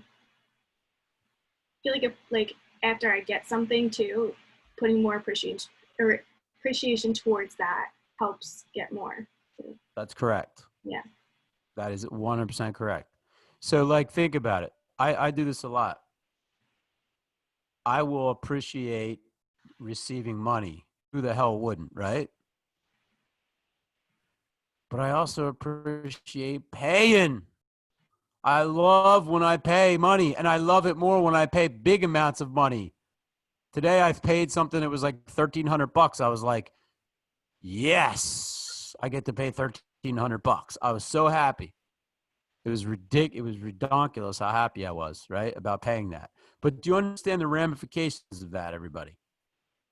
I'm happy to pay it. So then all of a sudden it's like there's bigger amounts of money that I could pay, which means that I'm buying bigger stuff, right? Everywhere I'm at with what I'm doing in this experience, this universe, I'm appreciating on it. So like I'm just moving and grooving wherever I want to go, however I want to go. You see what I'm saying? You don't have to be stuck anywhere. You can just decide, but you got to work at it. It doesn't just all of a sudden, your muscle isn't just like, rock hard like Schwarzenegger out of the gate, like you literally got to keep building it, and there's a lot of stuff you got to do. Just like, if you do go physically want to change your body, you got to eat right. You got to sleep right. You got to, all that stuff, right? As well as lifting the weights. So that's why we have a few exercises, 3 of them. And then there's also like we get into other stuff down the line in the mentorship group. I tell you guys a lot of stuff in the master class. Obviously, everything is tracked in the master class. Like once a month, we look at everything that everybody's doing every day. And that's so powerful. And everybody can see what everybody else is doing. So the people that are in projects right now, they have their projects that they're working on in their list of what they do every day. So they just keep reinforcing that. And everybody sees like what they're doing. They're like working on their project, rehearsing their project. And everybody else is like, oh my God, that's inspiring. Do you understand? So it's not a matter of like, can you all be actors or be successful? It's a matter of, are you going to do what it takes to do it? And I'll tell you right now, if you really want to make this happen, like be ready to move to New York or LA or Atlanta or something like that. And I'll help you do that. I'm back and forth. I get tons of friends and family in LA. I mean, I say family as in like my friends that are my family. You know what I'm saying? So it's at this point, it's just like another place. It's no big mystery. So if you're ready to do that, there's plenty of us out there that are going to help and support you. Right? Guys, there's dudes out there, girls, there's girls out there, and I'm sure they'll sit down with you and be like, all right, I was in class with Bernard and like, I came out here and I didn't know anything, but do this, and you'll have somebody you can trust. Does that make sense? So there's really nothing to worry about. Just keep refining these skills and get more powerful and more powerful. And then all the things that you want to do with acting, you're going to be able to create them. Good work. Give her a hand. Good stuff. All right. Who did not have a chance to go? Tony, there he is. Go for it, Tony. Hey y'all, Tony Azaro. Hopefully having a good week. I did all the exercises this week. I had a couple of little observations. I started doing my meditation at a different point in the day. Bernard kind of knows this because we've gone back and forth, but for those that don't, I have a very heavy dance background. So I've always kind of been in tune with like my physical self pretty well. And I used to do my meditation right after I would work out, and with some schedule shifting this week with some of my other work stuff, I've started doing it in the morning when I wake up so that then I could do my workout later in the day and give myself more time to meditate in the mornings. And it was interesting to notice the different physical response when you do it at that point in the day versus following a workout, right? And just kind of the different kind of place that your body's in at that point, and how that mental meditation can affect you as much physically as it does mentally when doing it in the morning. So I found that pretty interesting. And then the appreciation's been going well. The affirmations I've enjoyed doing as well, because I added a couple of specific things to my list that I just wanted to kind of reaffirm for my own mental state. And I feel that I've noticed even a shift in my mentality now that I've had those on the list for a couple of weeks now, and seeing it follow through with even just, physical outcomes in my day to day. So that's kind of been my week with those exercises. Excellent. So you definitely got it done, Tone. Every time, every day. Yep. Yeah, that's excellent. And you feel, does it really feel like that empowering feeling, like you're on top of something and you're kind of moving towards something? Yeah, absolutely. And even with, the tape that you and I kind of emailed back and forth with, one of my affirmations has been reaffirming to myself my ability to memorize material quickly, which I have a track record of doing, but it's kind of one of those weird things that you still don't give yourself credit for mentally, and I've had that on the list for a couple weeks now. And even with that very quick turnaround time, I felt myself in a more comfortable place, just being like, well, yeah, I know I can do this because I've been affirming that to myself. So just kind of some of the effects of that too, definitely. Excellent, man. That's excellent to hear. That's really good. Love it. Love it. I mean, it's good to hear, but you can almost feel it on them too. Does everybody get that? Like you can kind of feel the certainty and the energy of that. And that just keeps going and growing. That's what's cool about it. If you keep it up, because you're going to get to like deeper levels of all these exercises. And, imagine if like you can appreciate on things just like without thinking about it, you know what I mean? Where it just like automatically happens. Then it's like, that's your energy whenever you come around people, and then they feel that, and you're just like, they love to be around you, which as a performer, as an actor, actress, right? Like that's exactly what you want. People that want you to be around all the time. Right. So that's what you're setting yourself up for. And then, yeah, you're going to have to learn, memorize. And I love how you're using the affirmation. I memorize things fast. I have an incredible memory, right? Like your memory, it's all, there's something called neuroplasticity. Did everybody ever hear neuroplasticity? It means that you can literally control your own DNA. Because nothing is constant in the universe. Everything is constantly changing. So if you apply your thought energy in the appropriate way, you can literally change your DNA, which is why I was telling you earlier, Brittany, it's like, I wouldn't worry about COVID or whatever, because if you worry about it, well, then you're decreasing your immune system. And if you decrease your immune system, then your body is more susceptible to any kind of foreign like diseases. You get it? So if we all know that this thing's some kind of foreign disease that we don't know much about, well, then just increase your immunity. Then you'll be fine. Your body is an amazing healing mechanism. If I cut somebody with a knife, right? I'm not going to do that. But if I cut you, what will happen in a couple days? Brittany? You'll heal. You'll heal. So if your freaking body can like heal from a hole in it, You see what I mean? Like we just have to keep reminding ourselves how powerful we are. So Tone, I love it, man. I love where you're going with this. I love it because I think for you, man, I think you were a very primed kind of performer and somebody disciplined in the arts, right? Of dancing, probably mostly. But you're like, all right, how do I make this work? It's like, dude, you're gonna make this work. You know what I'm saying? Like you're gonna make this work big time. And that's the thing. And like you're gonna do it, and you're gonna know how you're doing it. And then you just gotta learn. It's like anything else. It's like, yeah, after you do a couple speaking gigs, then you're gonna learn, oh, okay, this is how I do this, right? But at the same time, you're going to keep doing all these other exercises that are just going to keep unfolding opportunities right before you. I always do, like, I'm receiving unexpected income or I'm always receiving new business. It's like, and then every year I look at my calendar and I'm like, wow, you remember when that person called me and was like, hey, Bernard, can I hire you? And like, I didn't look for that person at all. It just came out of the blue. You see what I mean? Like, because that's what I keep affirming, that's just going to keep happening over and over. So you can do that too, but you have to actually do it.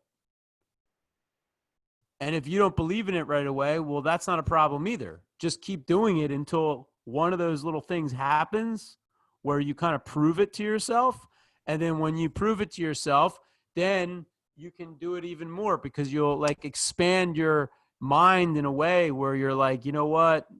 I'm just going to think that all is possible, you know, and everything is under my control. And some people are like, well, I don't know. That's really tricky. Oh, you want to do that? Well, that's really tricky. Look, everything is like got its own level of like trickery, right? Or how tricky it is. But you just got to keep pushing in that direction of it can be done. And then you'll be surprised. It'll get done somehow. The same energy that makes like 5 lines in a movie is obviously going to be different than the energy that makes a lead role in a movie, right? Do you all understand that? So once you get a couple lines and you realize what it is, well, then you can start to work at a higher level and be like, all right, I'm going to be the lead role. And then you can start to project that.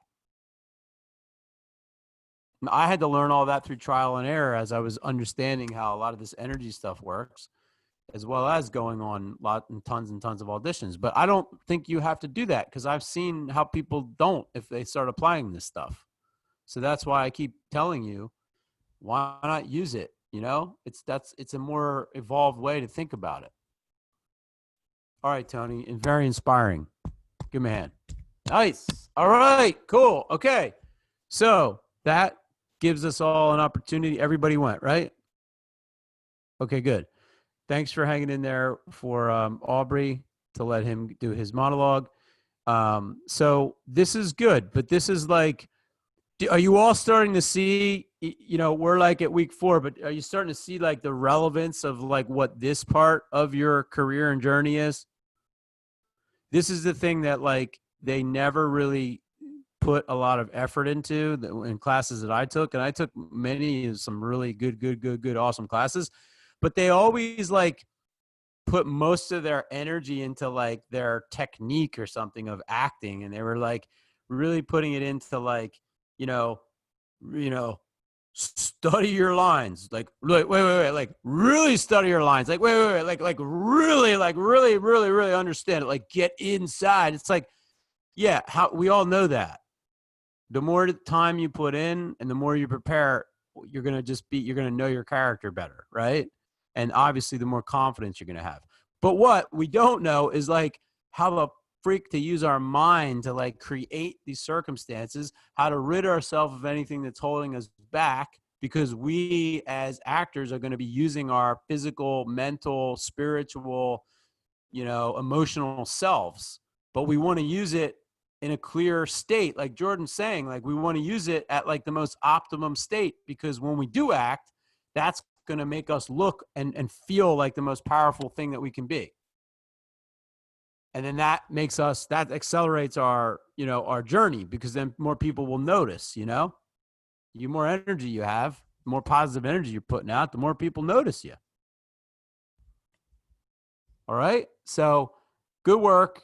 We're going to take a break. It's 8:00 and take 5 minutes. And when we come back, I'm going to go through a review of some of the things we learned last week as far as like how to break some things down. We're going to learn some new concepts, and we're going to just do just kind of like a quick review midway through this class about things. And if you guys have any questions or anything like that, we'll also cover that. All right. So I'll see you in 5.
All right. So, does everybody remember what we covered last week as far as, aspects of the character? We went over quite a few things of how to break down a character. Do you remember that? Physical, social, psychological, the dialogue of a character that you could do, the objective, which I think is probably one of the most important parts. Because just like your life has to have purpose, your character has to have some kind of purpose, something that they're fighting for inside of, the piece, the story of what you're doing. So consider that, and if you can't find it right away, and it's nowhere to be found, sometimes you have to make something up, that's makes sense. That's powerful, give your character something to fight for, Sometimes in some scripts in Hollywood, like I know actors that want to be their best and they just can't find it. It's not in the writing. So then like a coach has to work with them and have them come up with something that allows them to show up in a bigger way, like improve the stakes, it's easy. Like if you have children that want to be fed, right? It's easy for you to understand why you got to go to work every day, right? Because you know that they're hungry and like you got to feed your kids. But if you have like $80 million in the bank from a trust fund, that's a different story about whether or not you should wake up and go to work every day, right? You're like, well, nothing's going to really happen to me if I don't go. So sometimes you have to give yourself a bigger purpose somehow, right? People are depending on me. I have to be there. So that's how you kind of construct stakes for yourself, just kind of look at it from a whole bunch of different angles. Did I discuss multiple viewpoints to you all? So whenever you have like a problem or whenever you have like an issue that you're trying to, just get better with, there's an idea of like called multiple viewpoints. So if you look at like a problem, for instance, just from like a one-sided view, that happens a lot. Did you ever get in a fight with somebody and like they feel one way about something and like you feel another way? Well, that's actually a pretty limited way to look at it, right? Like they feel that way and you feel the exact opposite. Well, that's just like, two viewpoints. But if you look at it as a 360 kind of three-dimensional thing, which a lot of times we don't look at problems like that, right? We just look at them for like face value, like flat, one-sided. If you look at it like 360, like a basketball, and you look at it from like, oh, well, let's look over here, let's look over there. It's easier for you to start to understand why someone might be coming at it at their particular angle or their particular viewpoint. And if you can somehow see it in another angle, it helps you to appreciate why they're feeling the way they feel about it.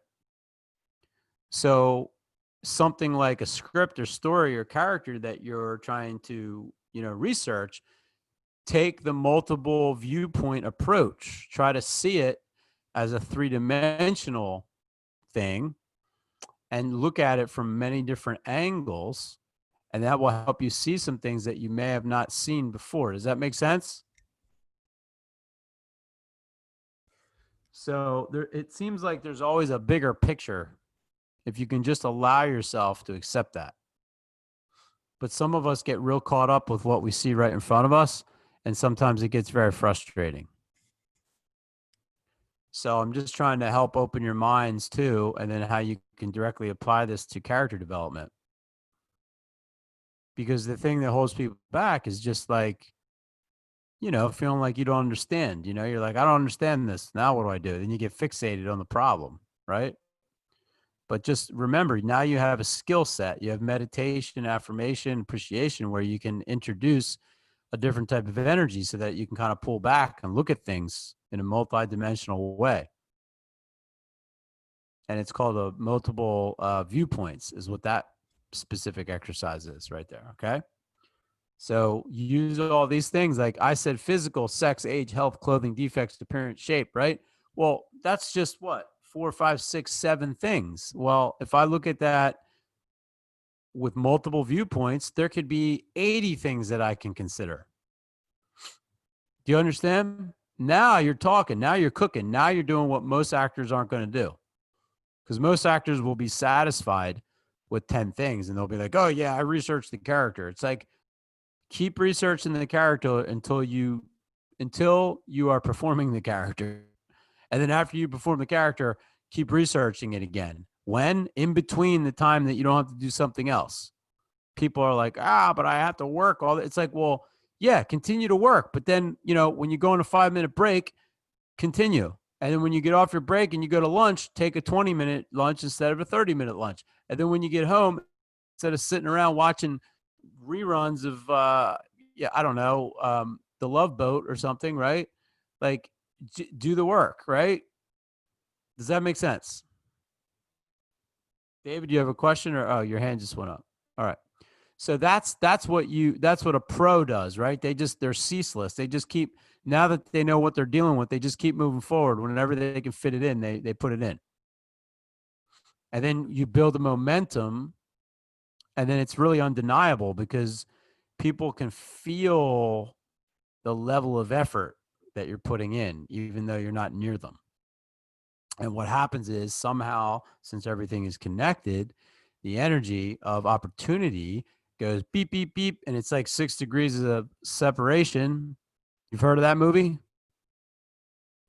And somehow your friend is like, hey, look at this, look at that. And somehow it's like an audition, and somehow and then bam, next thing you know, and you're like talking about a role or whatever it is. Does everybody understand that? So I'm breaking it down so that it's less mysterious.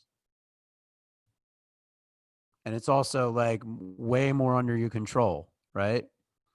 That maybe some of us didn't think we had so much control. But yeah, you don't have control unless you accept the control of everything, right? Does that make sense? Awesome. All right. So don't forget little things like breathing. Remember the squeeze it exercise where you can squeeze yourself to get yourself relaxed. Don't forget, relaxation is a big part of this. You got to figure out how to keep yourself relaxed so that you can access your greatest creative force, right? So I'm going to start working through a list here, which is really what I put together. I mean, I've got this from other sources and I've added some stuff to it. But it's really what it is it is responsibilities that each actor really needs to consider. All right. And it's just like if you were a captain on a plane, right? Before the plane takes off, there's like a checklist, right? That they have to basically check off before they take off to make sure that they've considered everything, right? So this would be that type of list for you. And of course, now that we know the multiple viewpoint exercise, when I say script analysis, which is like the first one, right? There's going to be multiple ways to look at that.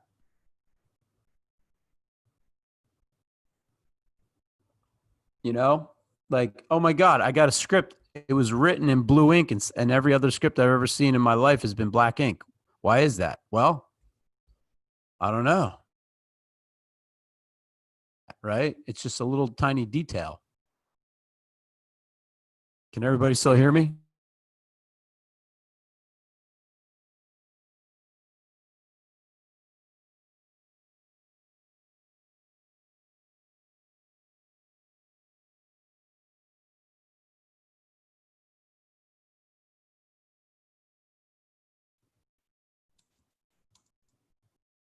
Oh, okay. You guys all just came back. Everybody was frozen. All right, good. I was about to write a message, but cool. We're back. Time froze for a second. All right. So script analysis. So that would be number one. All right. What does that mean? Anybody want to take a stab at that? Everybody will get a chance. So might as well, if you're feeling it, go for it. Go ahead, David. Yeah, script analysis just basically, I believe, is you take the script and you pretty much break it down. You analyze the story, the characters. I guess if you want to go into like motives or whatever it is at that point, and you just kind of really try to get a feel for what the script is really about. Slice and dice it. But I like what you said. Get a feel. Did you hear that? Did you hear him say that, everybody? You literally can get the script and do what David just said, which was get a feel for it. Like, don't even read it.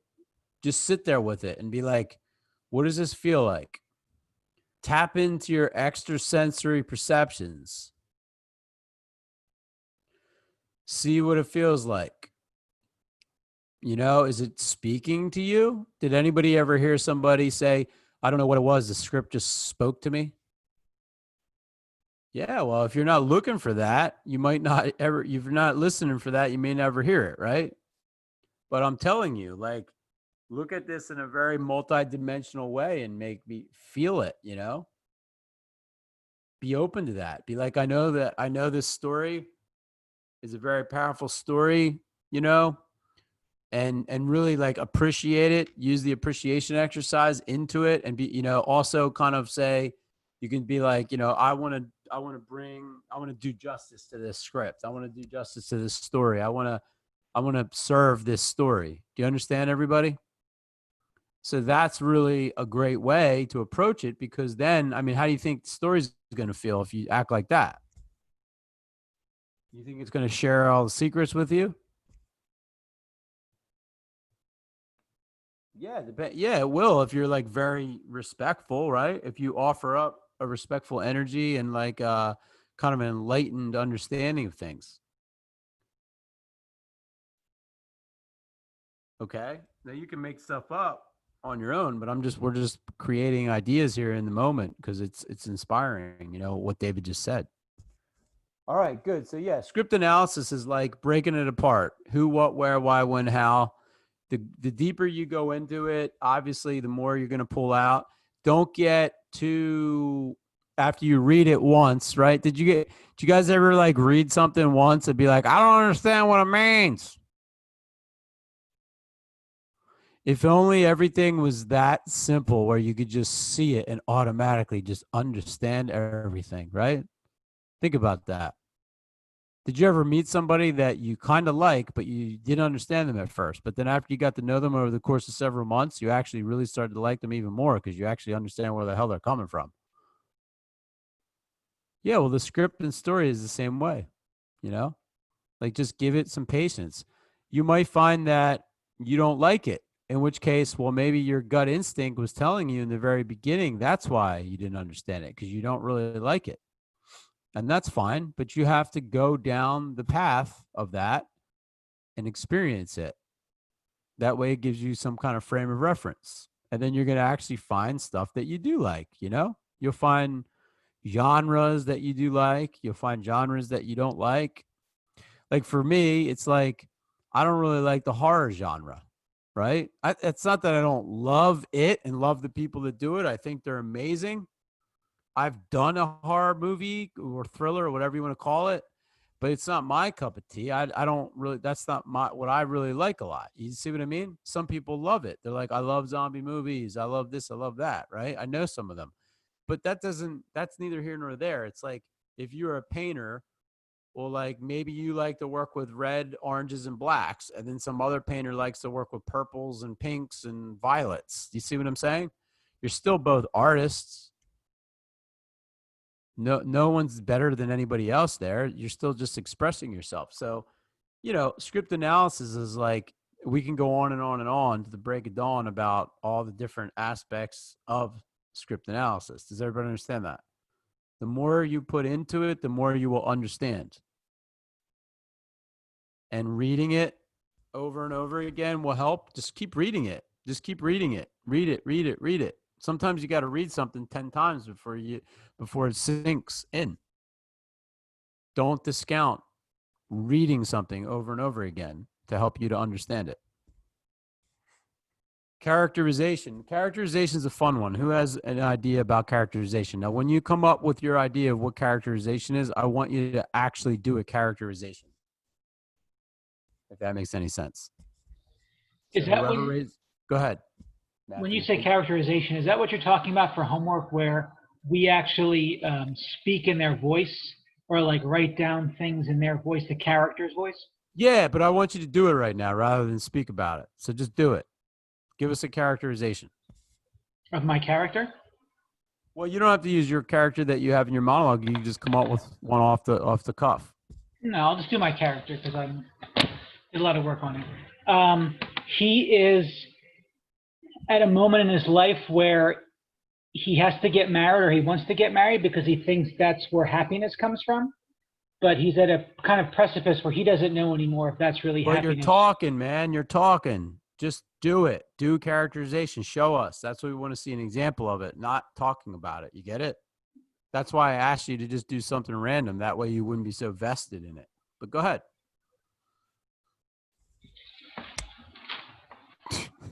I don't know, man. Sorry to shut you down, Matt. Sorry, man. I'm just trying to teach you something very specific. So characterization, right, is like, think about a character that you know, right, Matt? A character. I mean, a character. You know any characters? Yes. Okay. There's something about them that makes them, something unique about them. I'm asking you, can you just show us that? Can you do an example of that? See if we can guess who you're doing. You get it? Come back to me in 5 minutes, man. All right. So who's got one? Who's got one that they want to try? It's a challenge. I know it's a challenge, but it's fun. David, you already went, for crying out loud. You all know that there's a bunch of characters running around this planet, right? Everybody's not just some kind of vanilla, crazy, plain person. There's some nutty people on this planet. So pick one and do it. Show us what characterization they have. Like, show us an aspect of them. Does that make sense? So who's going to do it? It's between Tony, Jordan, Chris, Brittany, Matthew, and Brittany. Because David already went, even though he's the only one that is ready to rock right now. Tony, go ahead. You want a completely non-vocal? No, you could be vocal. Whatever the hell they do, just do it. Well, one thing that pisses me off more is cold coffee. Drives me insane. Because cold coffee, it was meant to be hot, you know? And nothing pisses me off more than when you take something beautiful and you ruin it. Nothing. Okay, good. Give him a hand on that. Good. All right. So who was he being, and what he was it was like a characterization of someone. Who is it? Who is the person? Honestly, okay, so this is funny. I just finished binging The Sopranos, and you just reminded me. You reminded me of one of the characters from The Sopranos. Like, I saw him when you were doing that, so I thought it was pretty cool. Is that who it was, Tone? More or less. I have a couple of uncles that kind of embody the stereotypes, I guess, and I just kind of tried to channel all my time, around them. Okay, so like who was it though? Like who was it? Uncles? Your uncles? Yeah, specifically one of my uncles. He's very over dramatic in everything that he does. He almost comes off as overly tense all the time because it seems like he's going to explode when he's talking about even is probably the simplicity he might be. Some days he is. All right, so we don't know him personally, but we do know like maybe this is like a characterization of like an Italian American, maybe having like a talk about coffee or something, right? So we all can agree on that. Does everybody understand that? That's a characterization.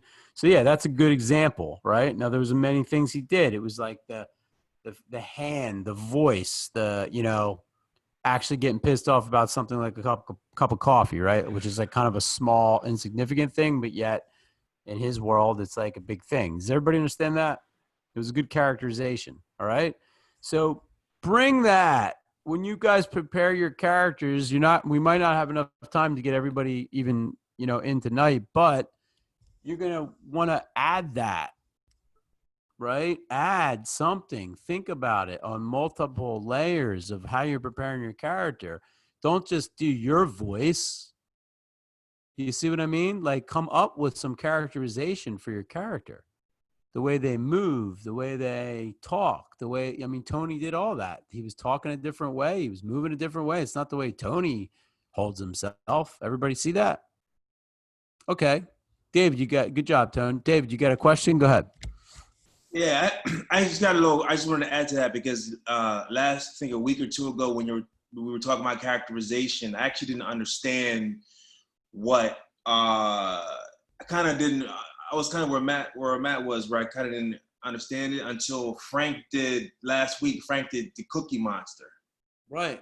And that's when I understood, we said, okay, what does Cookie Monster do? He talks about cookies, and Frank actually did the Cookie Monster voice. And then that's when I understand, that's characterization. So that kind of helped me. So if anyone's struggling with that, I just wanted to throw that out there. There you go. Exactly. Does everybody get that? So we got to kind of go ahead, Tony. Yeah, just real quick, and it might be a conversation for another day. Are there times that less characterization actually makes your character more powerful if it fits their personality? Sure. Okay. But then you're going to be doing subtle characterization. And sometimes subtle characterization is you don't do anything at all.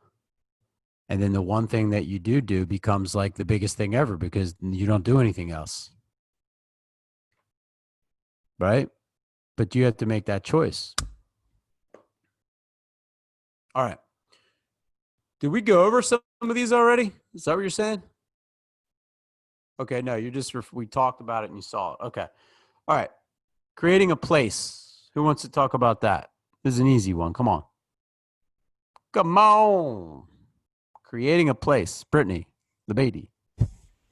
Would that just be envisioning, after you read the script, like envisioning where exactly it happens and where the scene is taking place or the story in general? Yeah. Yeah. Like for instance, all right, if you were playing a cop down at the precinct, right, Brett? If we look behind Brittany right now, right, is what we see behind her creating that place? Everybody look at it.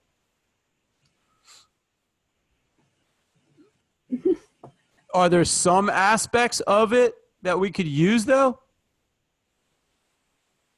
Yeah, but we would want to do a better job to create the place, right? We're not going to be like having a closet with clothes, you know what I mean? It doesn't make sense. It would be more of like a lot with like, uniforms or something. Like there would be something in there that make it look like. So be creative. Like you can, if we were in physical, we could bring stuff in as like props, room props and all that stuff. You got to go out of your mind with it. But if you bring one or two things in, it changes the mood and energy of the place. So until you get the gracious opportunity when you have set directors creating a set for you, you start creating your place. Now, you do it two ways. Firstly, you do it like in your mind, visualizing the place, right? Visualize. So whenever you start acting, you're not acting like in the room you're acting in the place. Now, if you go to audition, this is the secret power formula, right? If you go into the audition, realize that you're walking into like most likely just some plain room somewhere that somebody's renting. Okay? It's not the set because the set hasn't been built yet most of the time. Although I have auditioned when some of the set was already built and they wanted to see like what the person would be like on the set, right? That does happen sometimes. But most of the time you're walking into a white room. So what do you think you're doing? Are you going to audition like you're in a white room? No, you're going to visualize. You're going to take a second, look around and place everything that's in that place. You're going to visually place it there. so that you can start to get the feel and and see what it looks like and actually feel and smell and taste like the room that you're in or the planet that you're on or like wherever the hell you are. You're in the Antarctica or you're in like the desert, where it's hot, or you know what I'm saying? Like you have to create that place so that you can physically, mentally respond to it, that it helps you. It helps serve like your performance. Does everybody understand that? All right, good one. Next one's research. Who wants to say that?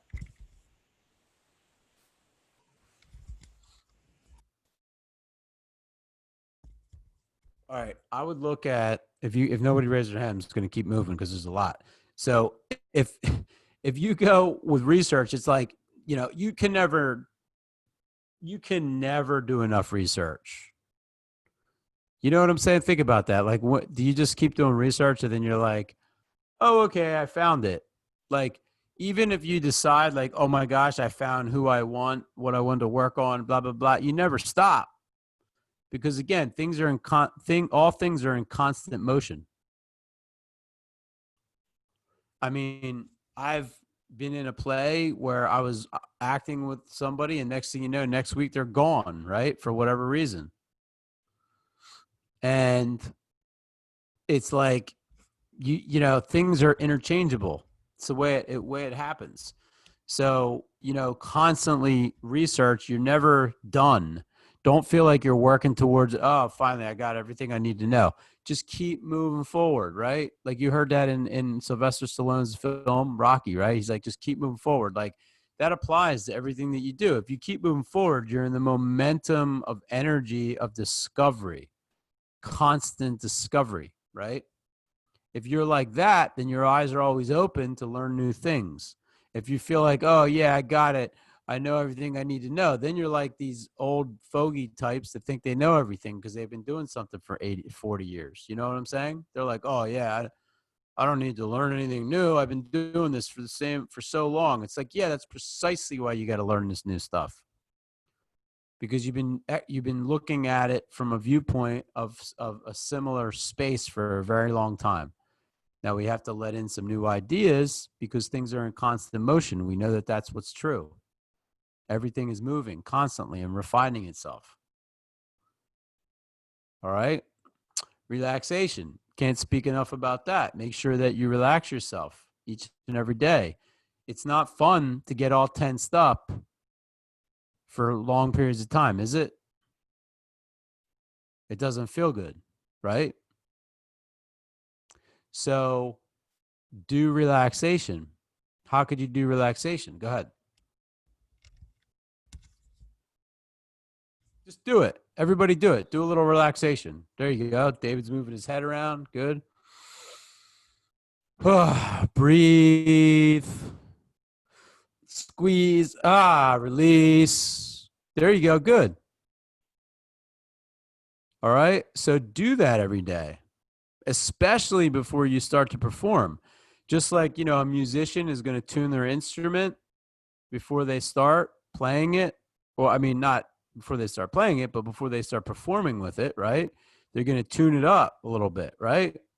You got to tune your body up because your body is the instrument as the actor, because you're going to make sounds, you're going to make movements, you're going to be putting energy out, accepting energy in from like a scene partner and stuff. Does everybody get that? Did anybody ever talk to somebody and you're talking to them and you're just like feeling like they're all tense and you're like, oh, I don't want to talk to this person anymore because they're all tense and they're making me feel tense, right? So you can see like you don't want to show up like that for somebody. Does that make sense? You want to be nice and open and airy and like being able to exchange positive energy with people, because that's great. That's like easy to work with, right? People appreciate that. Much easier to work with, okay? Relaxation. Concentration. Who understands what concentration is?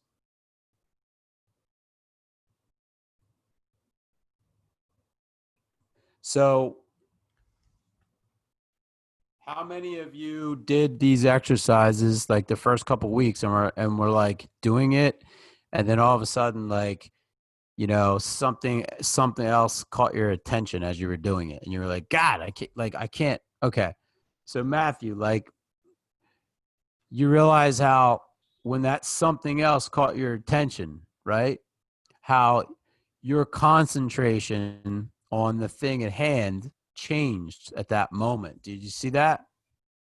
Yes, absolutely. Awesome. So that can also be called focus, because focus comes in because focus is like what you're putting your attention on, and concentration is literally like how long you put your focus on it. Did anybody ever get like coffee concentrate, that you like have a concentrated coffee and you pour that and you pour a lot of water in and then you make like a cup rather than having just coffee, right? Does everybody understand that analogy? So obviously concentrated coffee is much stronger. If it's in the same type of bottle, it's much stronger than like the same amount of non-concentrated coffee. Does everybody understand that? So when you're able to concentrate, you know, using your focus on one thing for a prolonged period of time, you can get more powerful results. So what happens is when you're doing that, Matthew, you were focused on something and you were concentrating it, right? It was getting more and more powerful and more and more powerful. Then all of a sudden, something else came up and you removed your focus and concentration went down. Do you understand? Everybody see that? If you don't understand that, let me know, because it's super powerful. I'm trying to get you to learn how to use your focus and concentrate your power and energy on the things that you wish to experience. There's a lot of people going around, like I told you that example about that girl that kept talking about how everybody's always late, right? Well, what do you think? Where do you think her concentration was at before we worked it out this morning? Where was it at?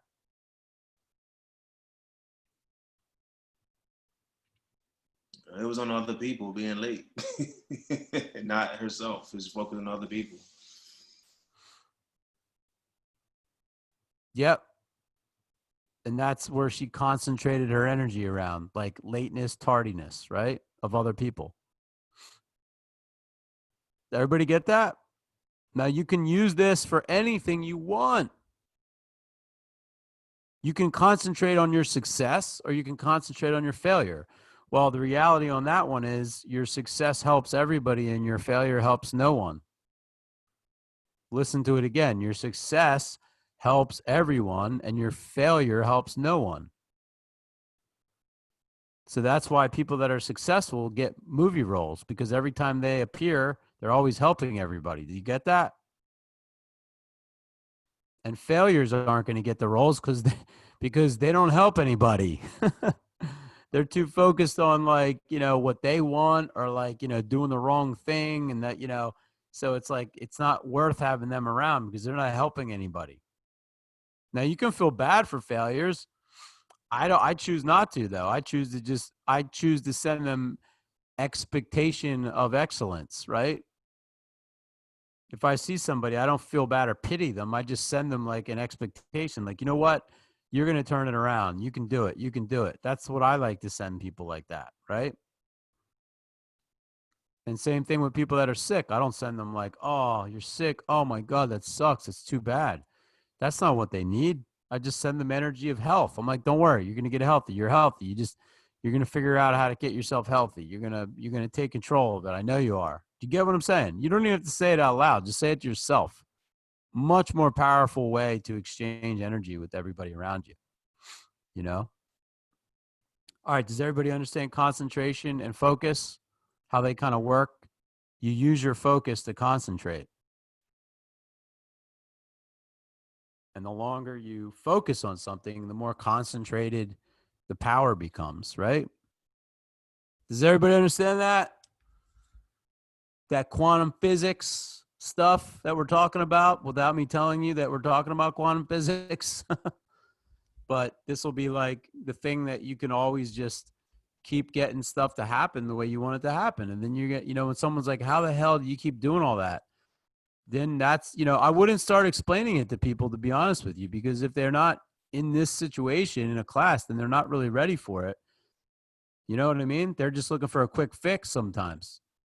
Unless they explain to you first, like, hey, are you using some kind of like technique of like your focus of your mind and thoughts to get the results? In that case, yeah, maybe you could say, yeah, we actually learn about that at Philadelphia Acting Studio. We get good at that, You can do that. But don't just go giving this away, because people just, they may think they want the answer, but they're not ready for it because they didn't put anything up.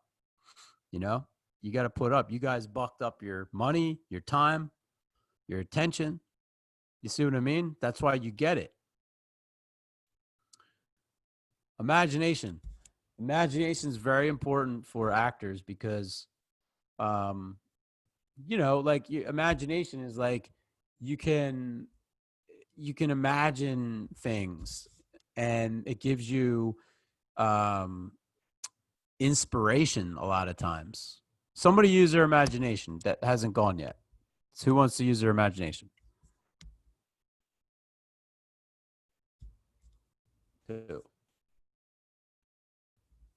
Who didn't talk yet about one of these things? Chris? So go ahead. Use your imagination. Tell us, use your imagination about what it's going to be like when you eventually, what do you want to do? Go to LA or New York or something, or what? I don't know.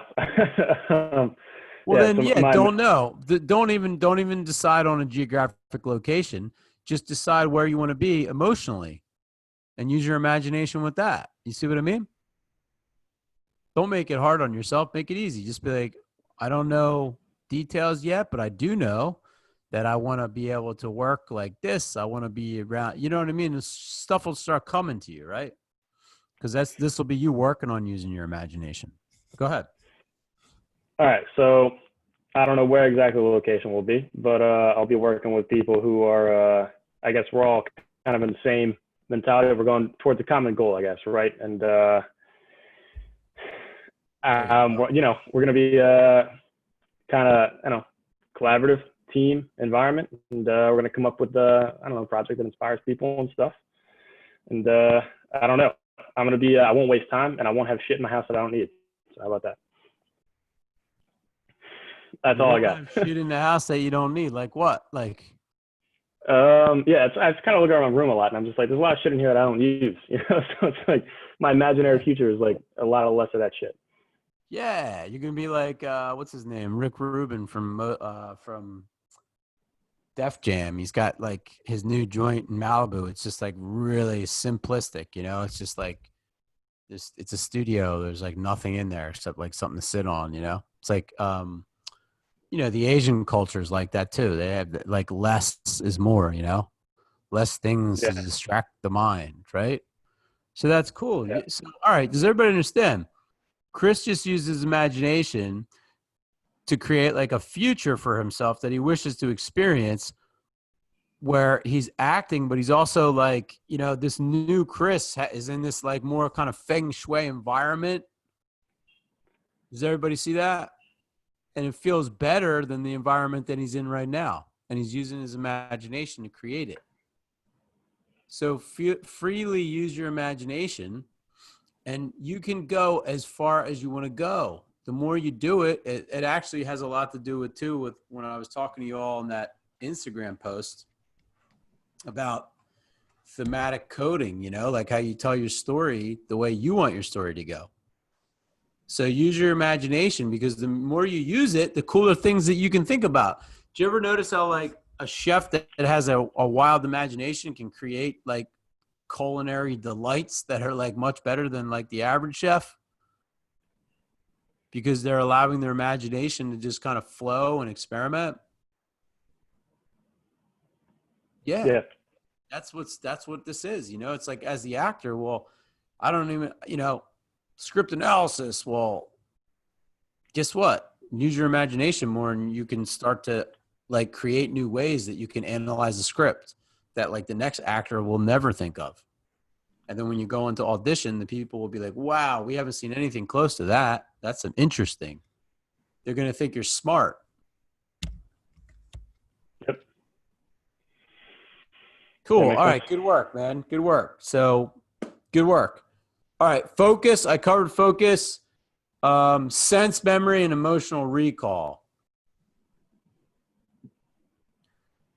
Sense memory. Does anybody know the 5 senses? What are they? Touch, smell, taste, sight, hearing. Yes. If you're trying to research a role and you're like, Eureka, I experienced that, right? Then obviously you can use that experience. How are you going to access it? Well, you can go back using your 5 senses and remember, like, what did it smell like? What did it sound like? What did it taste like? What was I eating? I was eating like a mango pop that day, right? Like whatever the hell, you use your senses to go back to locate information about that. Brittany. Can you repeat? It's sense, memory, and what's it? Emotional recall. Emotional Yeah, recall. start with sense memory. Start with sense memory. With sense memory, there's 5 senses, and what we're doing is we're remembering, you know, how we used our senses in that moment and what information they were providing. So if I go back and I was like, all right, I have to play this role where I win a big prize, and then I remember, I was like, oh my God, I won a big prize, right? And I'm like, I remember I was eating cotton candy when I won that big prize. Well, if you got to play that role, go get yourself some cotton candy and eat it again, because it's going to help you access what you experienced previously. Does that make sense? Yeah. So as an actor, like you're pretty like you're pretty clever. You know what I'm saying? Like you're pretty clever, because you're basically understanding, like you're understanding humanity in a very big sense. And you're understanding like how you can use your experiences. You know, you can use them to your advantage. Sense memory. Anybody have an idea of how you could use your sense memory? Anybody want to take a stab at it? Like if you were playing a character that did this, I could go back in my past and use this. Anybody have an idea? Tone.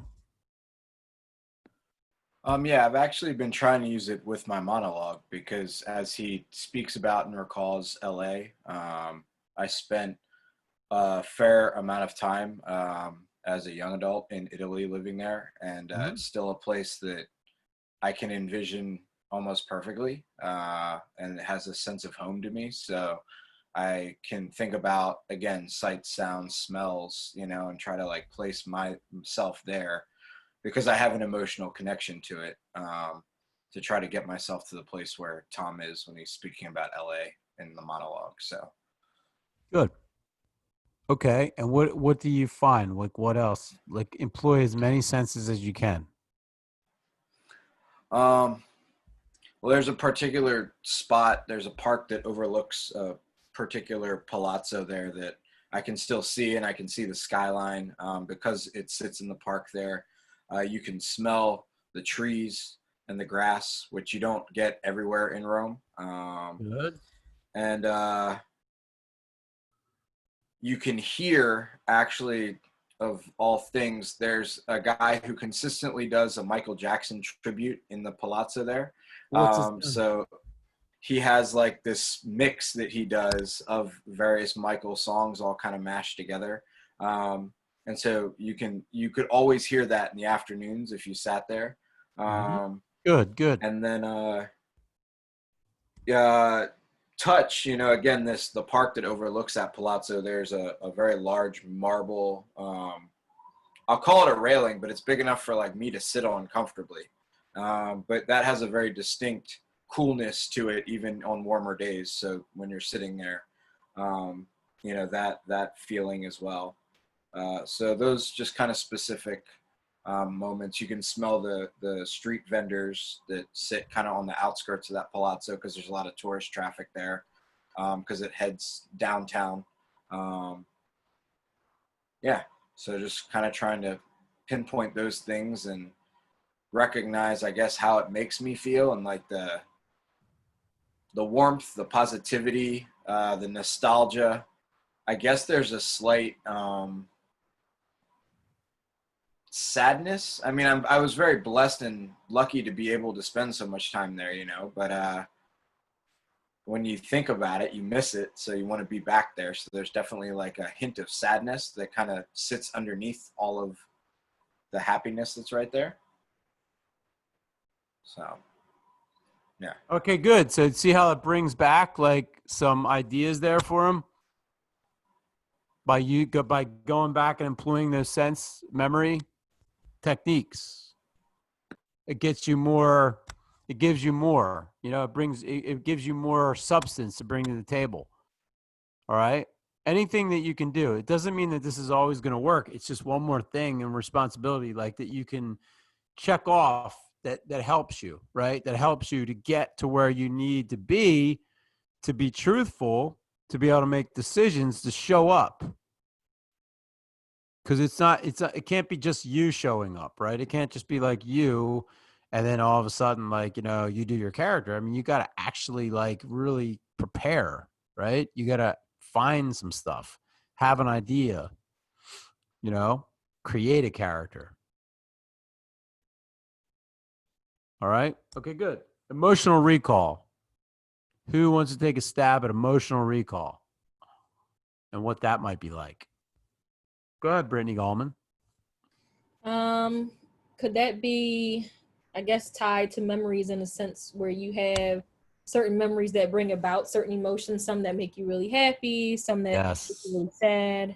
Yes. Mm-hmm. Give us an example. My lock screen on my phone is of the beach in St. Thomas. And every time I look at my phone, it makes me happy, but it also makes me sad because it's like I really want to be on the beach. And that was just a good time that I spent with my friends. So like normally when I look at that, I miss that vacation and I'll text my friends like, hey guys, remember when we went to St. Thomas last year? Like, I miss you guys. Like, so yeah.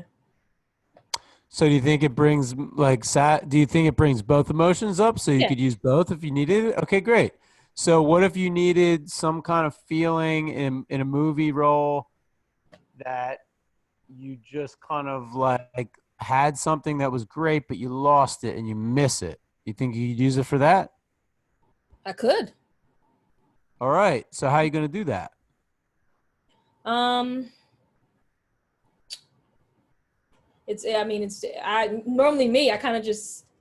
You can look at materials, you can look at pictures or. Yeah, you just snap that phone out like before you're going to do this and look at it. That's all you got to do. It's simple. It doesn't have to be complicated, everybody. You got it? Like you're going to have that phone. Mm-hmm.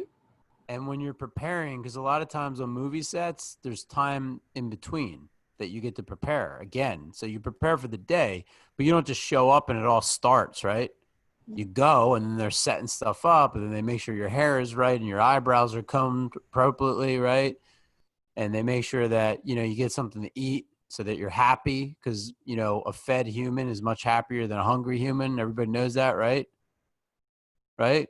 So all these things are taken into consideration. And then you're pulling out your phone and you're like, well, my first scene I got to have that feeling that I got when I was in St. Thomas. And then you start looking at that and you start refamiliarizing yourself with that emotional recall. And your trigger is the image that you see. Go ahead, Brittany LeBady. Question? Yeah. So would it be okay to like use music in that way, like certain songs that make you feel? Yes. Because I feel like music really gets to me. Yeah, exactly. That's it. Yes. Yes. Everybody has their own little thing, you know? For Jordan, it's lights in her bedroom, like their stars are falling down on her bed, right? So Always gas me for that. no, it's cool. It looks cool. But, you know, it's like, yes, that's exactly it, Britt. It's like anything you can do to get you to where you want to go, to prepare to show up powerfully, to give you like a little oomph. Because imagine you're playing someone that's not you. So you're also like, you have your own personal problems. We all have problems, right? And challenges. So you have to take care of all of them. But when you're an actor, all of a sudden now you've got to also play the problems that your character has. So you need an extra oomph, and you got to learn ways which help you to show up with that little extra. All right. So good stuff. You understand that, everybody? Good. Again, we could really go deeper, but I'm trying to introduce the concepts to you so that you can understand them and you can contemplate them and maybe even research them on your own, Okay. All right. The moment before. What does that mean? Someone that didn't go yet.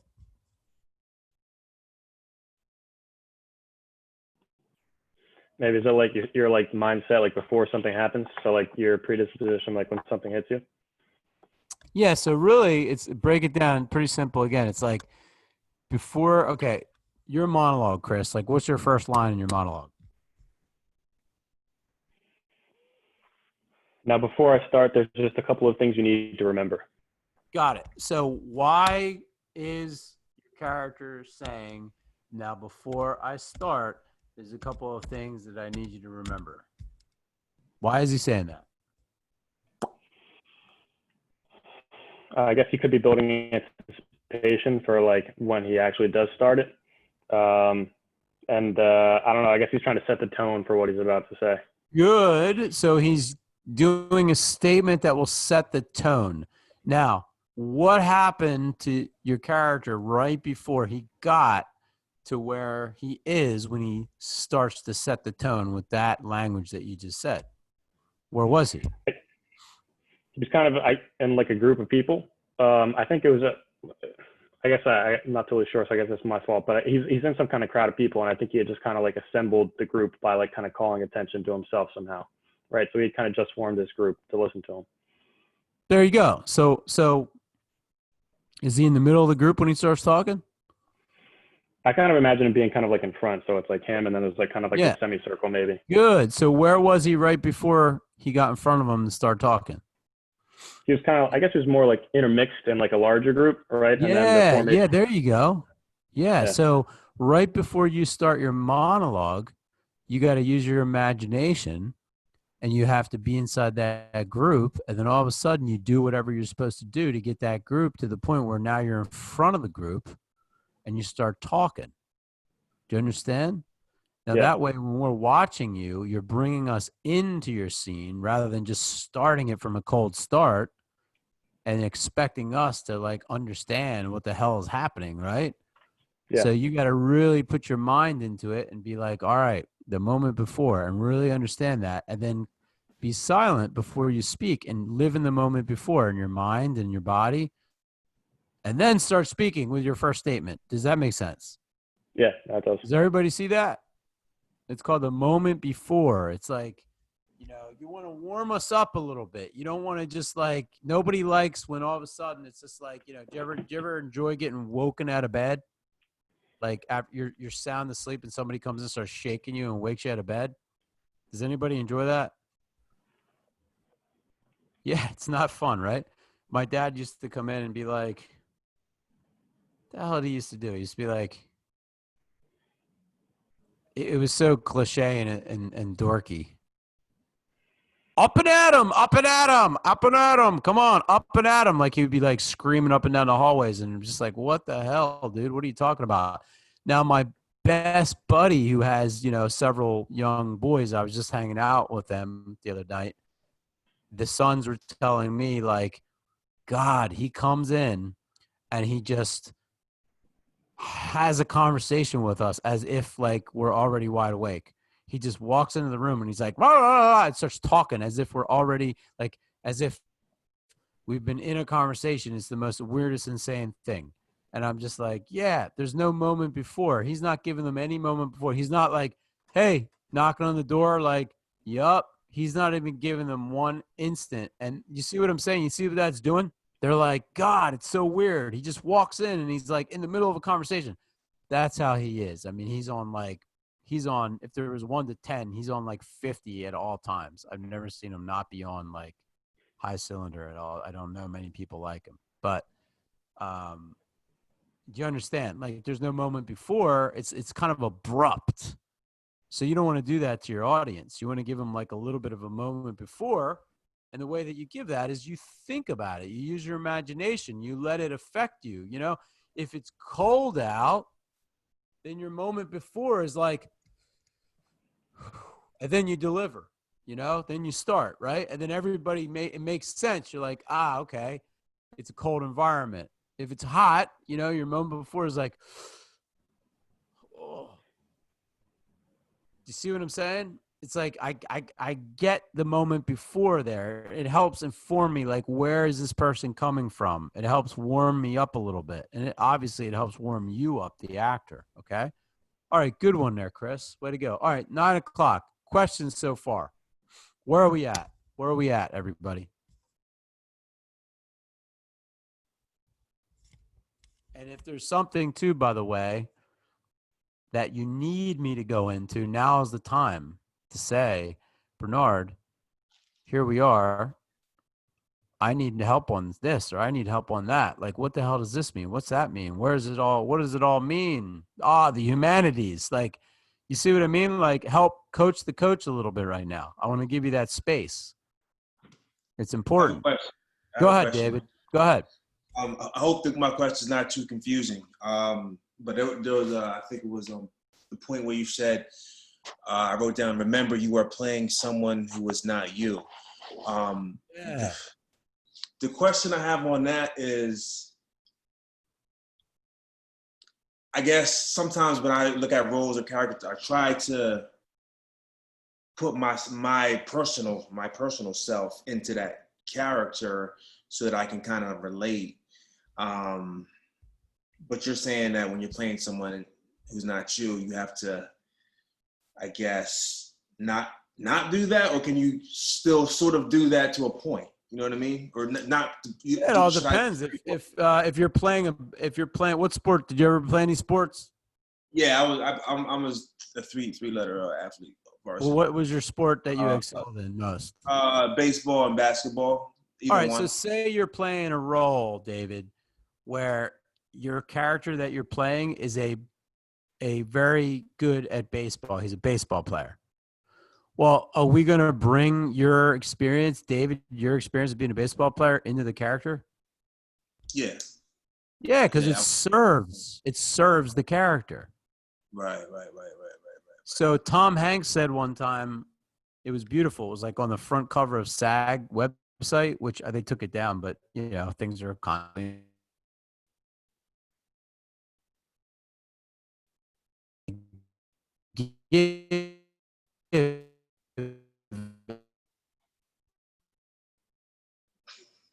buy something. Did you ever buy a Coke?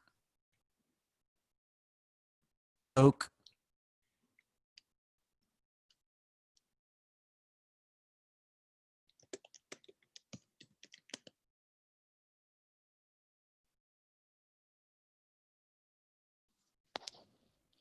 Yeah, I know it's a little unstable. It's down here in Florida. It's wild in the place. Coke, correct. Did anybody ever buy a Coke? Yeah. Do you know who the hell like formulated that together for you?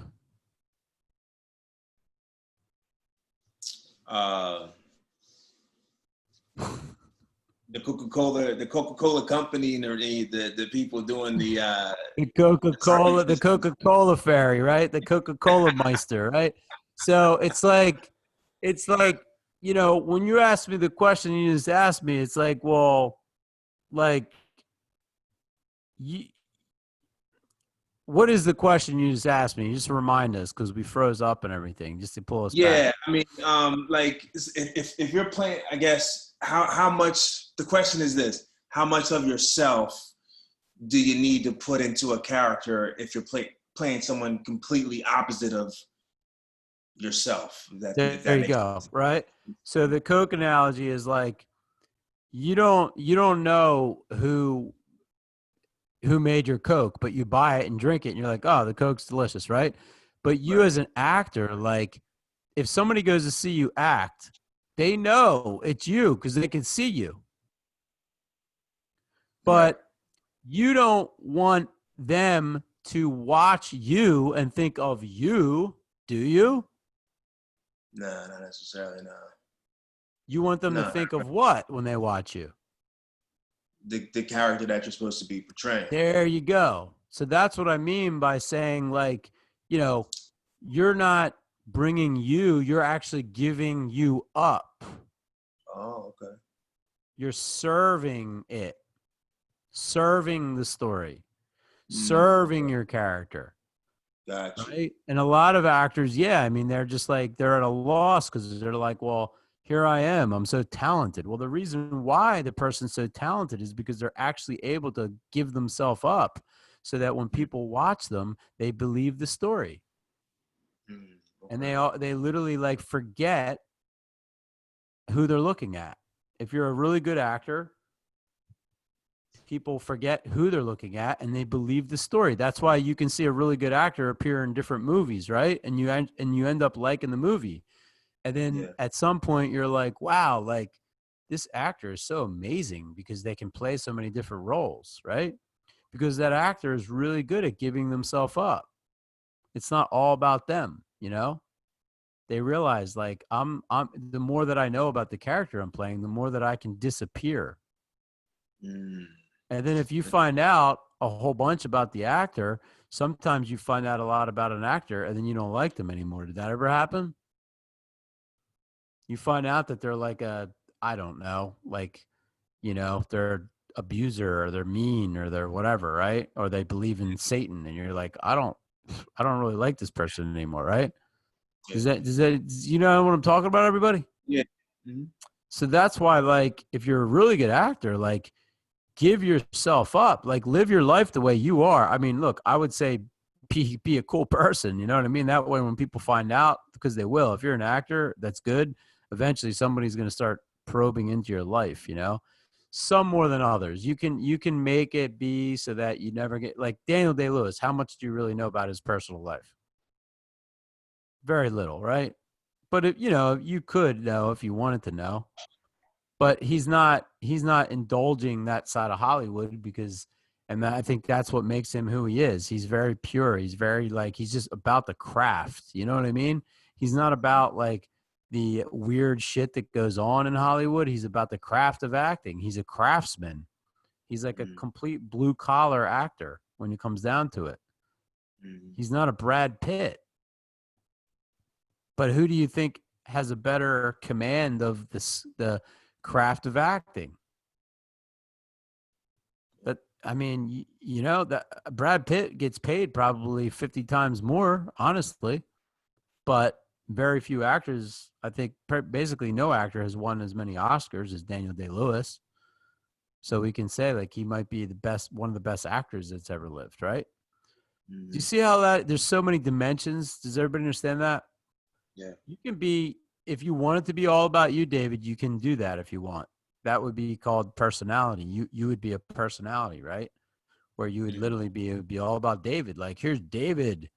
Look how David moves. Look what David does. David always does that David Sereno thing. You know what I mean? You can make it be that if you want. But you know what? Maybe that's just the way it is, you know, and that's cool, man. Like maybe for you, being an actor is like, it's just being yourself. Like comedians are like that. They're just so funny and quirky that they just be themselves and they make a career out of it. But maybe you want to be like Daniel Day-Lewis, where like you just play roles so well. Yeah. And you're just so humble that you play these different roles and people cannot identify you because you're just so humble and good at giving yourself up. Which that to me is a very powerful actor, you know, in the craft of acting. It doesn't mean you're going to be the highest paid actor, because different people watch this for different reasons. Some people like, if you like Brad Pitt, I don't know why I keep mentioning him, but if you like him and you're a female, maybe you really like what he looks like. So you're like, oh my God, I can't wait to see him. What is he going to, oh my God, he has a green shirt on. Oh my God, he looks so good in a green shirt. Oh my God, right? You see what I'm saying? Like, same thing if it was a guy, like watching a girl, Meryl Streep, like, oh my God, Meryl Streep or one of these actresses that you think is amazing, It's like we all watch it for different reasons, Yeah. Some of it is beyond their talent. So you get to decide what that's all about. But yeah, I would say if you want to be good, man, it's about you researching and understanding, well, how does this guy that I'm playing, let's say, his name is like Esteban. David Sereno is playing this role, Esteban. And Esteban is like a drug dealer from like central Miami, and Esteban always looks like this. And he doesn't say much. Right. He just, very little stuff. But David, on the other hand, the real David Sereno that we all know and love, David's always like, hey guys, what's up? He always talks and he's like just very personable, right? But when he plays Esteban, he turns into that character that kind of has that scowl and he doesn't say much. Does everybody understand the difference? Yeah. All right. So you can decide, how you want to be, what you want to be, how you're going to make the money. That's fine. If someone's like, holy shit, you're just really interesting the way you are, and you like that, then just keep doing that if that's what you want to do. But if you want to be the actor that's like faceted, can do many different roles, well, then that's another level of the craft, Both of them are fine. You got to learn different things about both of them. But they're just, I'm glad you brought that question up because it really gives us a chance to look at many things that you could be. Thank you. All right. Appreciate it. Good. Yeah. All right. Who's got another question? That was great. That was a great question. Does that help everybody understand like what they're walking into? Who's got a question? Anybody need any extra help on anything about preparing their monologue for next week? Tony? So actually it was going back to, you mentioned the moment before. Yeah. And I understand the concept for an actor internally, right? And the idea of, even as athletes, visualization, right? Seeing it before it happens. So in the moment you execute. Absolutely. But sometimes in like audition rooms, right, they'll talk about, we want to see the moment before you go into your scene. Yeah. How do you do that without almost being like over dramatic? Like there's a difference between you understanding you're seeing it in your head versus showing that to whomever you're performing for right before you go into your scene. All right. So let's do it, for example. So give me an example of when you had that happen to you and we'll work on it.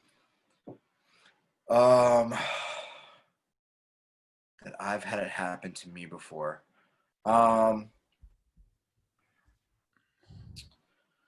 I more had it just like feedback on a monologue. It wasn't in a room in person at that point, but there was a monologue that I did, and it was clearly a conversation among friends. And that was one of the critiques was, hey, we would like to see you show us that moment before in more clarity before you go into that. And all right. So what was it? What was your moment before you went into whatever you went into? Almost sitting around, I equate it like a patio table or a campfire, and just kind of, being in conversation with people before speaking up and giving your part.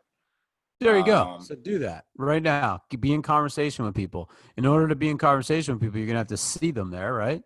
And you have to also know what you're talking about with them. Correct. And it's better if you know what you're talking about and you prepare it rather than maybe even improv it, because then you can practice it. So you're giving us like, if it was something where we saw an iceberg, right, as we sailed by in the boat, you're giving us like what's underneath the ocean right now. Okay. You know what it is. So give it to us. Well, we would be sitting, we'd be talking. Buddy had a hard day at work, and we're all just kind of taking it in. He's dealing with a situation with his coworker. He's not sure how to approach him or if he should go to his superior, and we're listening to take it in so that we can hopefully offer him advice that will help him move past the situation. Yeah, so go ahead. You got to do that, though. Like, do it. Like, say it. Don't talk about it. Oh, say it. Yeah. Well, I'd be listening.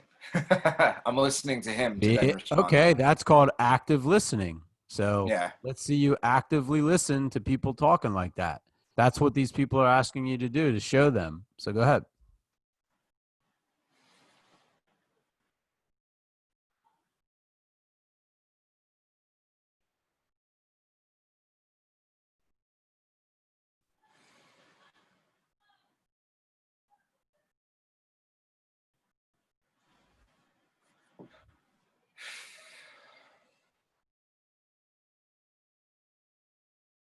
And then I would deliver, I So suppose. instead of saying and then I deliver, just deliver. All right. So do it again, Okay.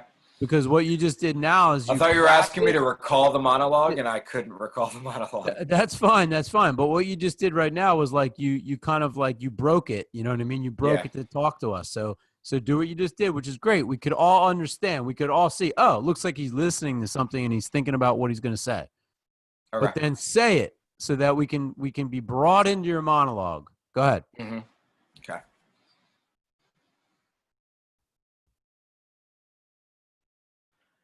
It's a tough situation because obviously she is the daughter of the CEO. And Okay, good. Not theoretically- bad, not bad. But you did it a little quick that time, you know? Okay. Like let us get a little curious about what the hell's he doing. Is he gonna deliver his monologue or not? So longer is not necessarily detrimental because I know you also don't want to lose people's interest. So Yeah, you don't want to do it too long. I can tell you right now. Okay. You don't want to do it too Okay. long. You want to do it just enough that you can feel the exchange of energy that we engage. gotcha. And as soon as Okay. we engage, as long as you got your point across, or when we engage, you realize, oh shit, I got 5 seconds. I better start. You see what Gotcha. I mean? Okay. Yeah, Yes. you don't want to sit here and drag shit out and like overprove a point and blah blah blah blah blah, Mhm. blah, blah, right? You want But you don't want to go too quick either because you you want don't want to to go too quick because people are whet the you know, appetite. we don't know what the hell's going on. We're like, what the hell just happened? All right. You want Got that it. sweet spot. Go ahead. Okay.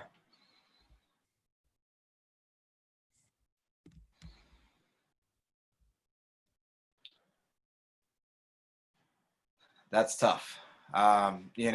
Clearly he's done it before and you want to address it, but really he has the seniority in the company. So Okay, perhaps not bad. it might, Not bad. you know, But I would say to you that makes sense. Does everybody see what he's doing? I would say you can make a stronger choice before you say that's tough. okay. How would you do that?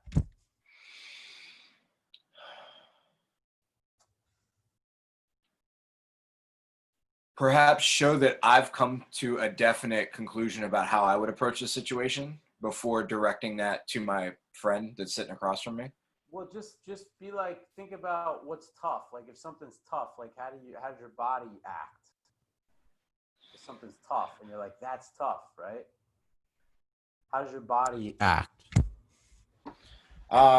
It tenses up. It probably, if I'm looking to drive home a point to somebody, I would direct my energy directly at them so that they're forced to focus on me while I'm speaking. There you go. How would you do that? How does anybody that you ever see on TV, on commercials, how do they act when they're trying to get you to focus on them? What do they do? I would say Anybody that's tough. I understand would what they direct do? my body. Yeah, I would gesticulate and get his attention with my hand. I would say Gesticulate. that's tough. Yes. I know I do it a lot anyways, but All right, so yeah, you're Yeah. gonna do a little. So go ahead, do it. Do same thing again. Action, and then go.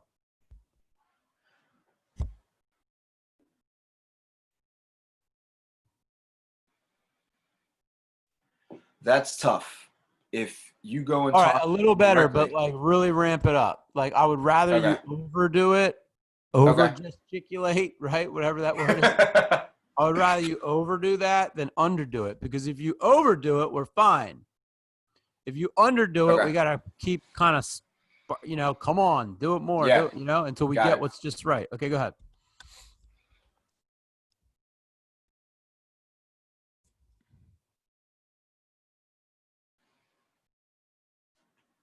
That's tough when you're dealing with that.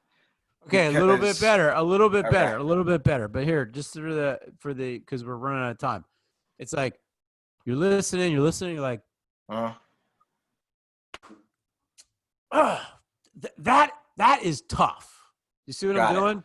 I'm just adding more. I'm like, I'm making that noise, like, that's like, and be like, that. See, now I'm getting someone's attention because they're like, whoa, what the fuck does he mean? Is he going to say something? That is tough. So if you could just give something to them so that they can feel confident that you are able to articulate and live the moment before and carry things along, then they're going to be like, oh yeah, he'll be fine. We can get him, and he's, he'll be able to make stuff up, and he's free, and he's not like, is that okay? Is that what you want? Is that okay? Yeah. Is that okay? Nobody wants that, because that's like, oh my God, do we have to like hold a person's hand? Do we have to like teach them how to do something? I mean, sure, you're going to be directed, but a director loves to work with actors that just know how to make choices, and like they bring a lot to the table. So it's a lot easier, they have an idea of where they want to go, but does that make sense to you, Tone, and everybody? Yes. It does? Yeah. Okay, good. That was a great question. Great question. Great question. All right. What else do we got?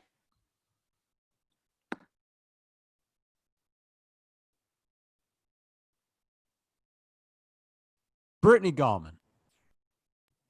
So it's less of a question, but more of just like a statement. Like, this is all so helpful. Like watching Tony just go through that.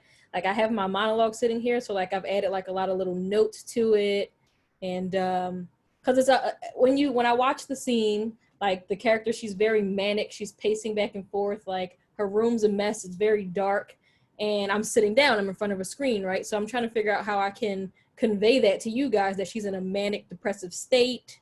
And, I'm trying to figure out how I can get that across. So all this stuff, all this like just researching and creating the place and using your imagination, like it's all helping me kind of figure out how I can really bring the scene to life, especially the moment before. So this is perfect. Cool. Because literally before class, I was like, yeah, I'm going to ask, can I scrap this and do something that it's more obvious what's going on in the scene? But this is helpful. Be impatient. It's all coming.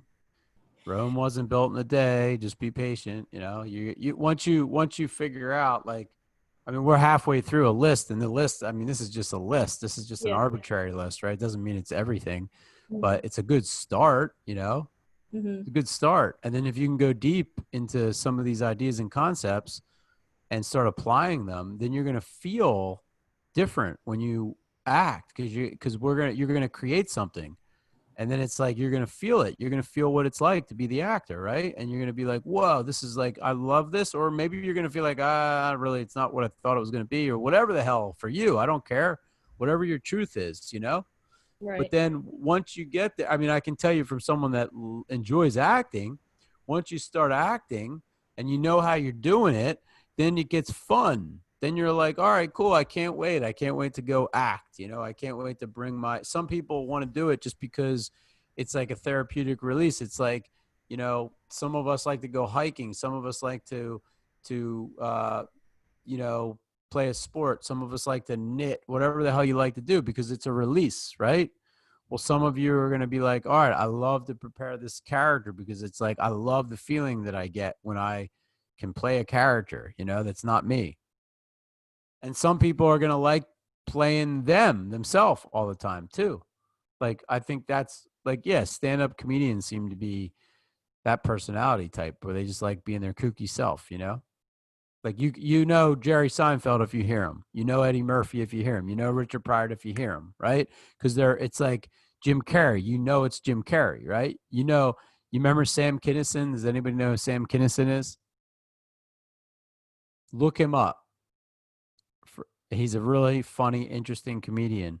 He's not alive anymore, but he has a really funny delivery. That's all I can say. There's not many people like him. Sam Kinison.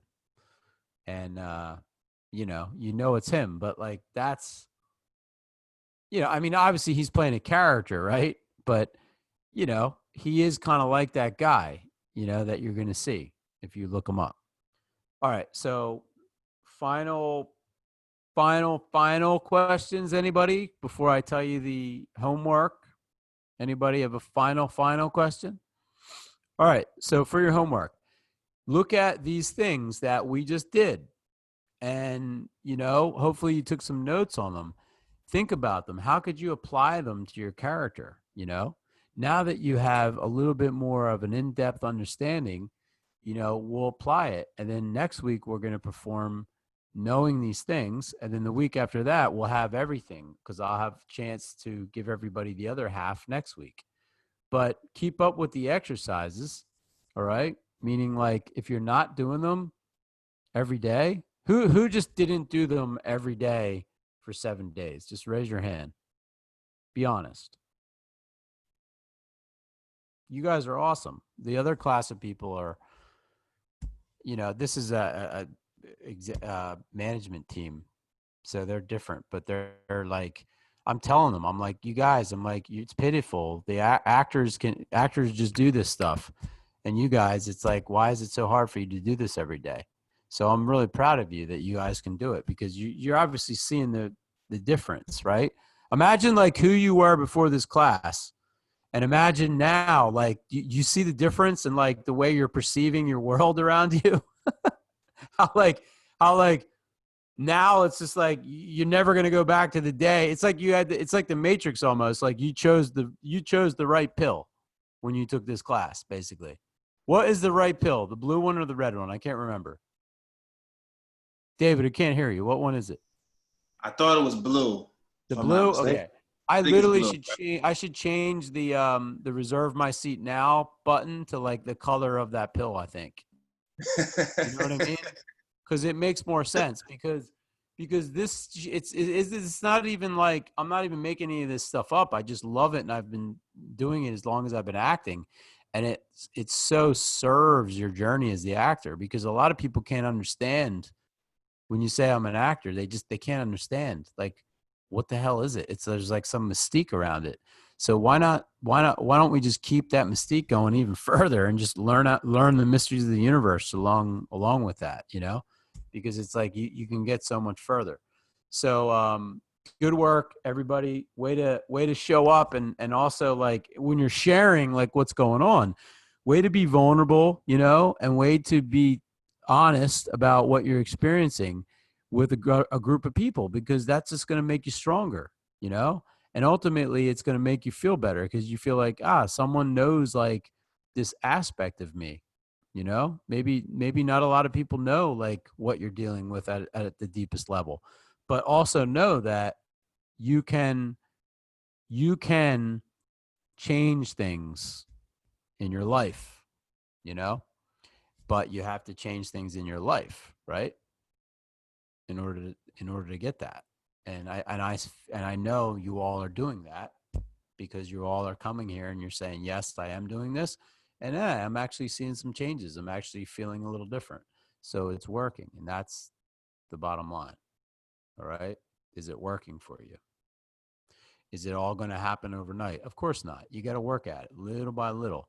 So use these things, apply them, continue with the exercises, start to change even your affirmations. Like I love, Tony, that you were like, I have an excellent memory. I mean, you realize the ramifications now. You can use that with anything in your life. If you have any problems, just start re-engineering them, reprogramming them. Just vibrate on what you want to happen. And then the only thing that could happen eventually is that, whatever you're vibing on. Okay? Good work.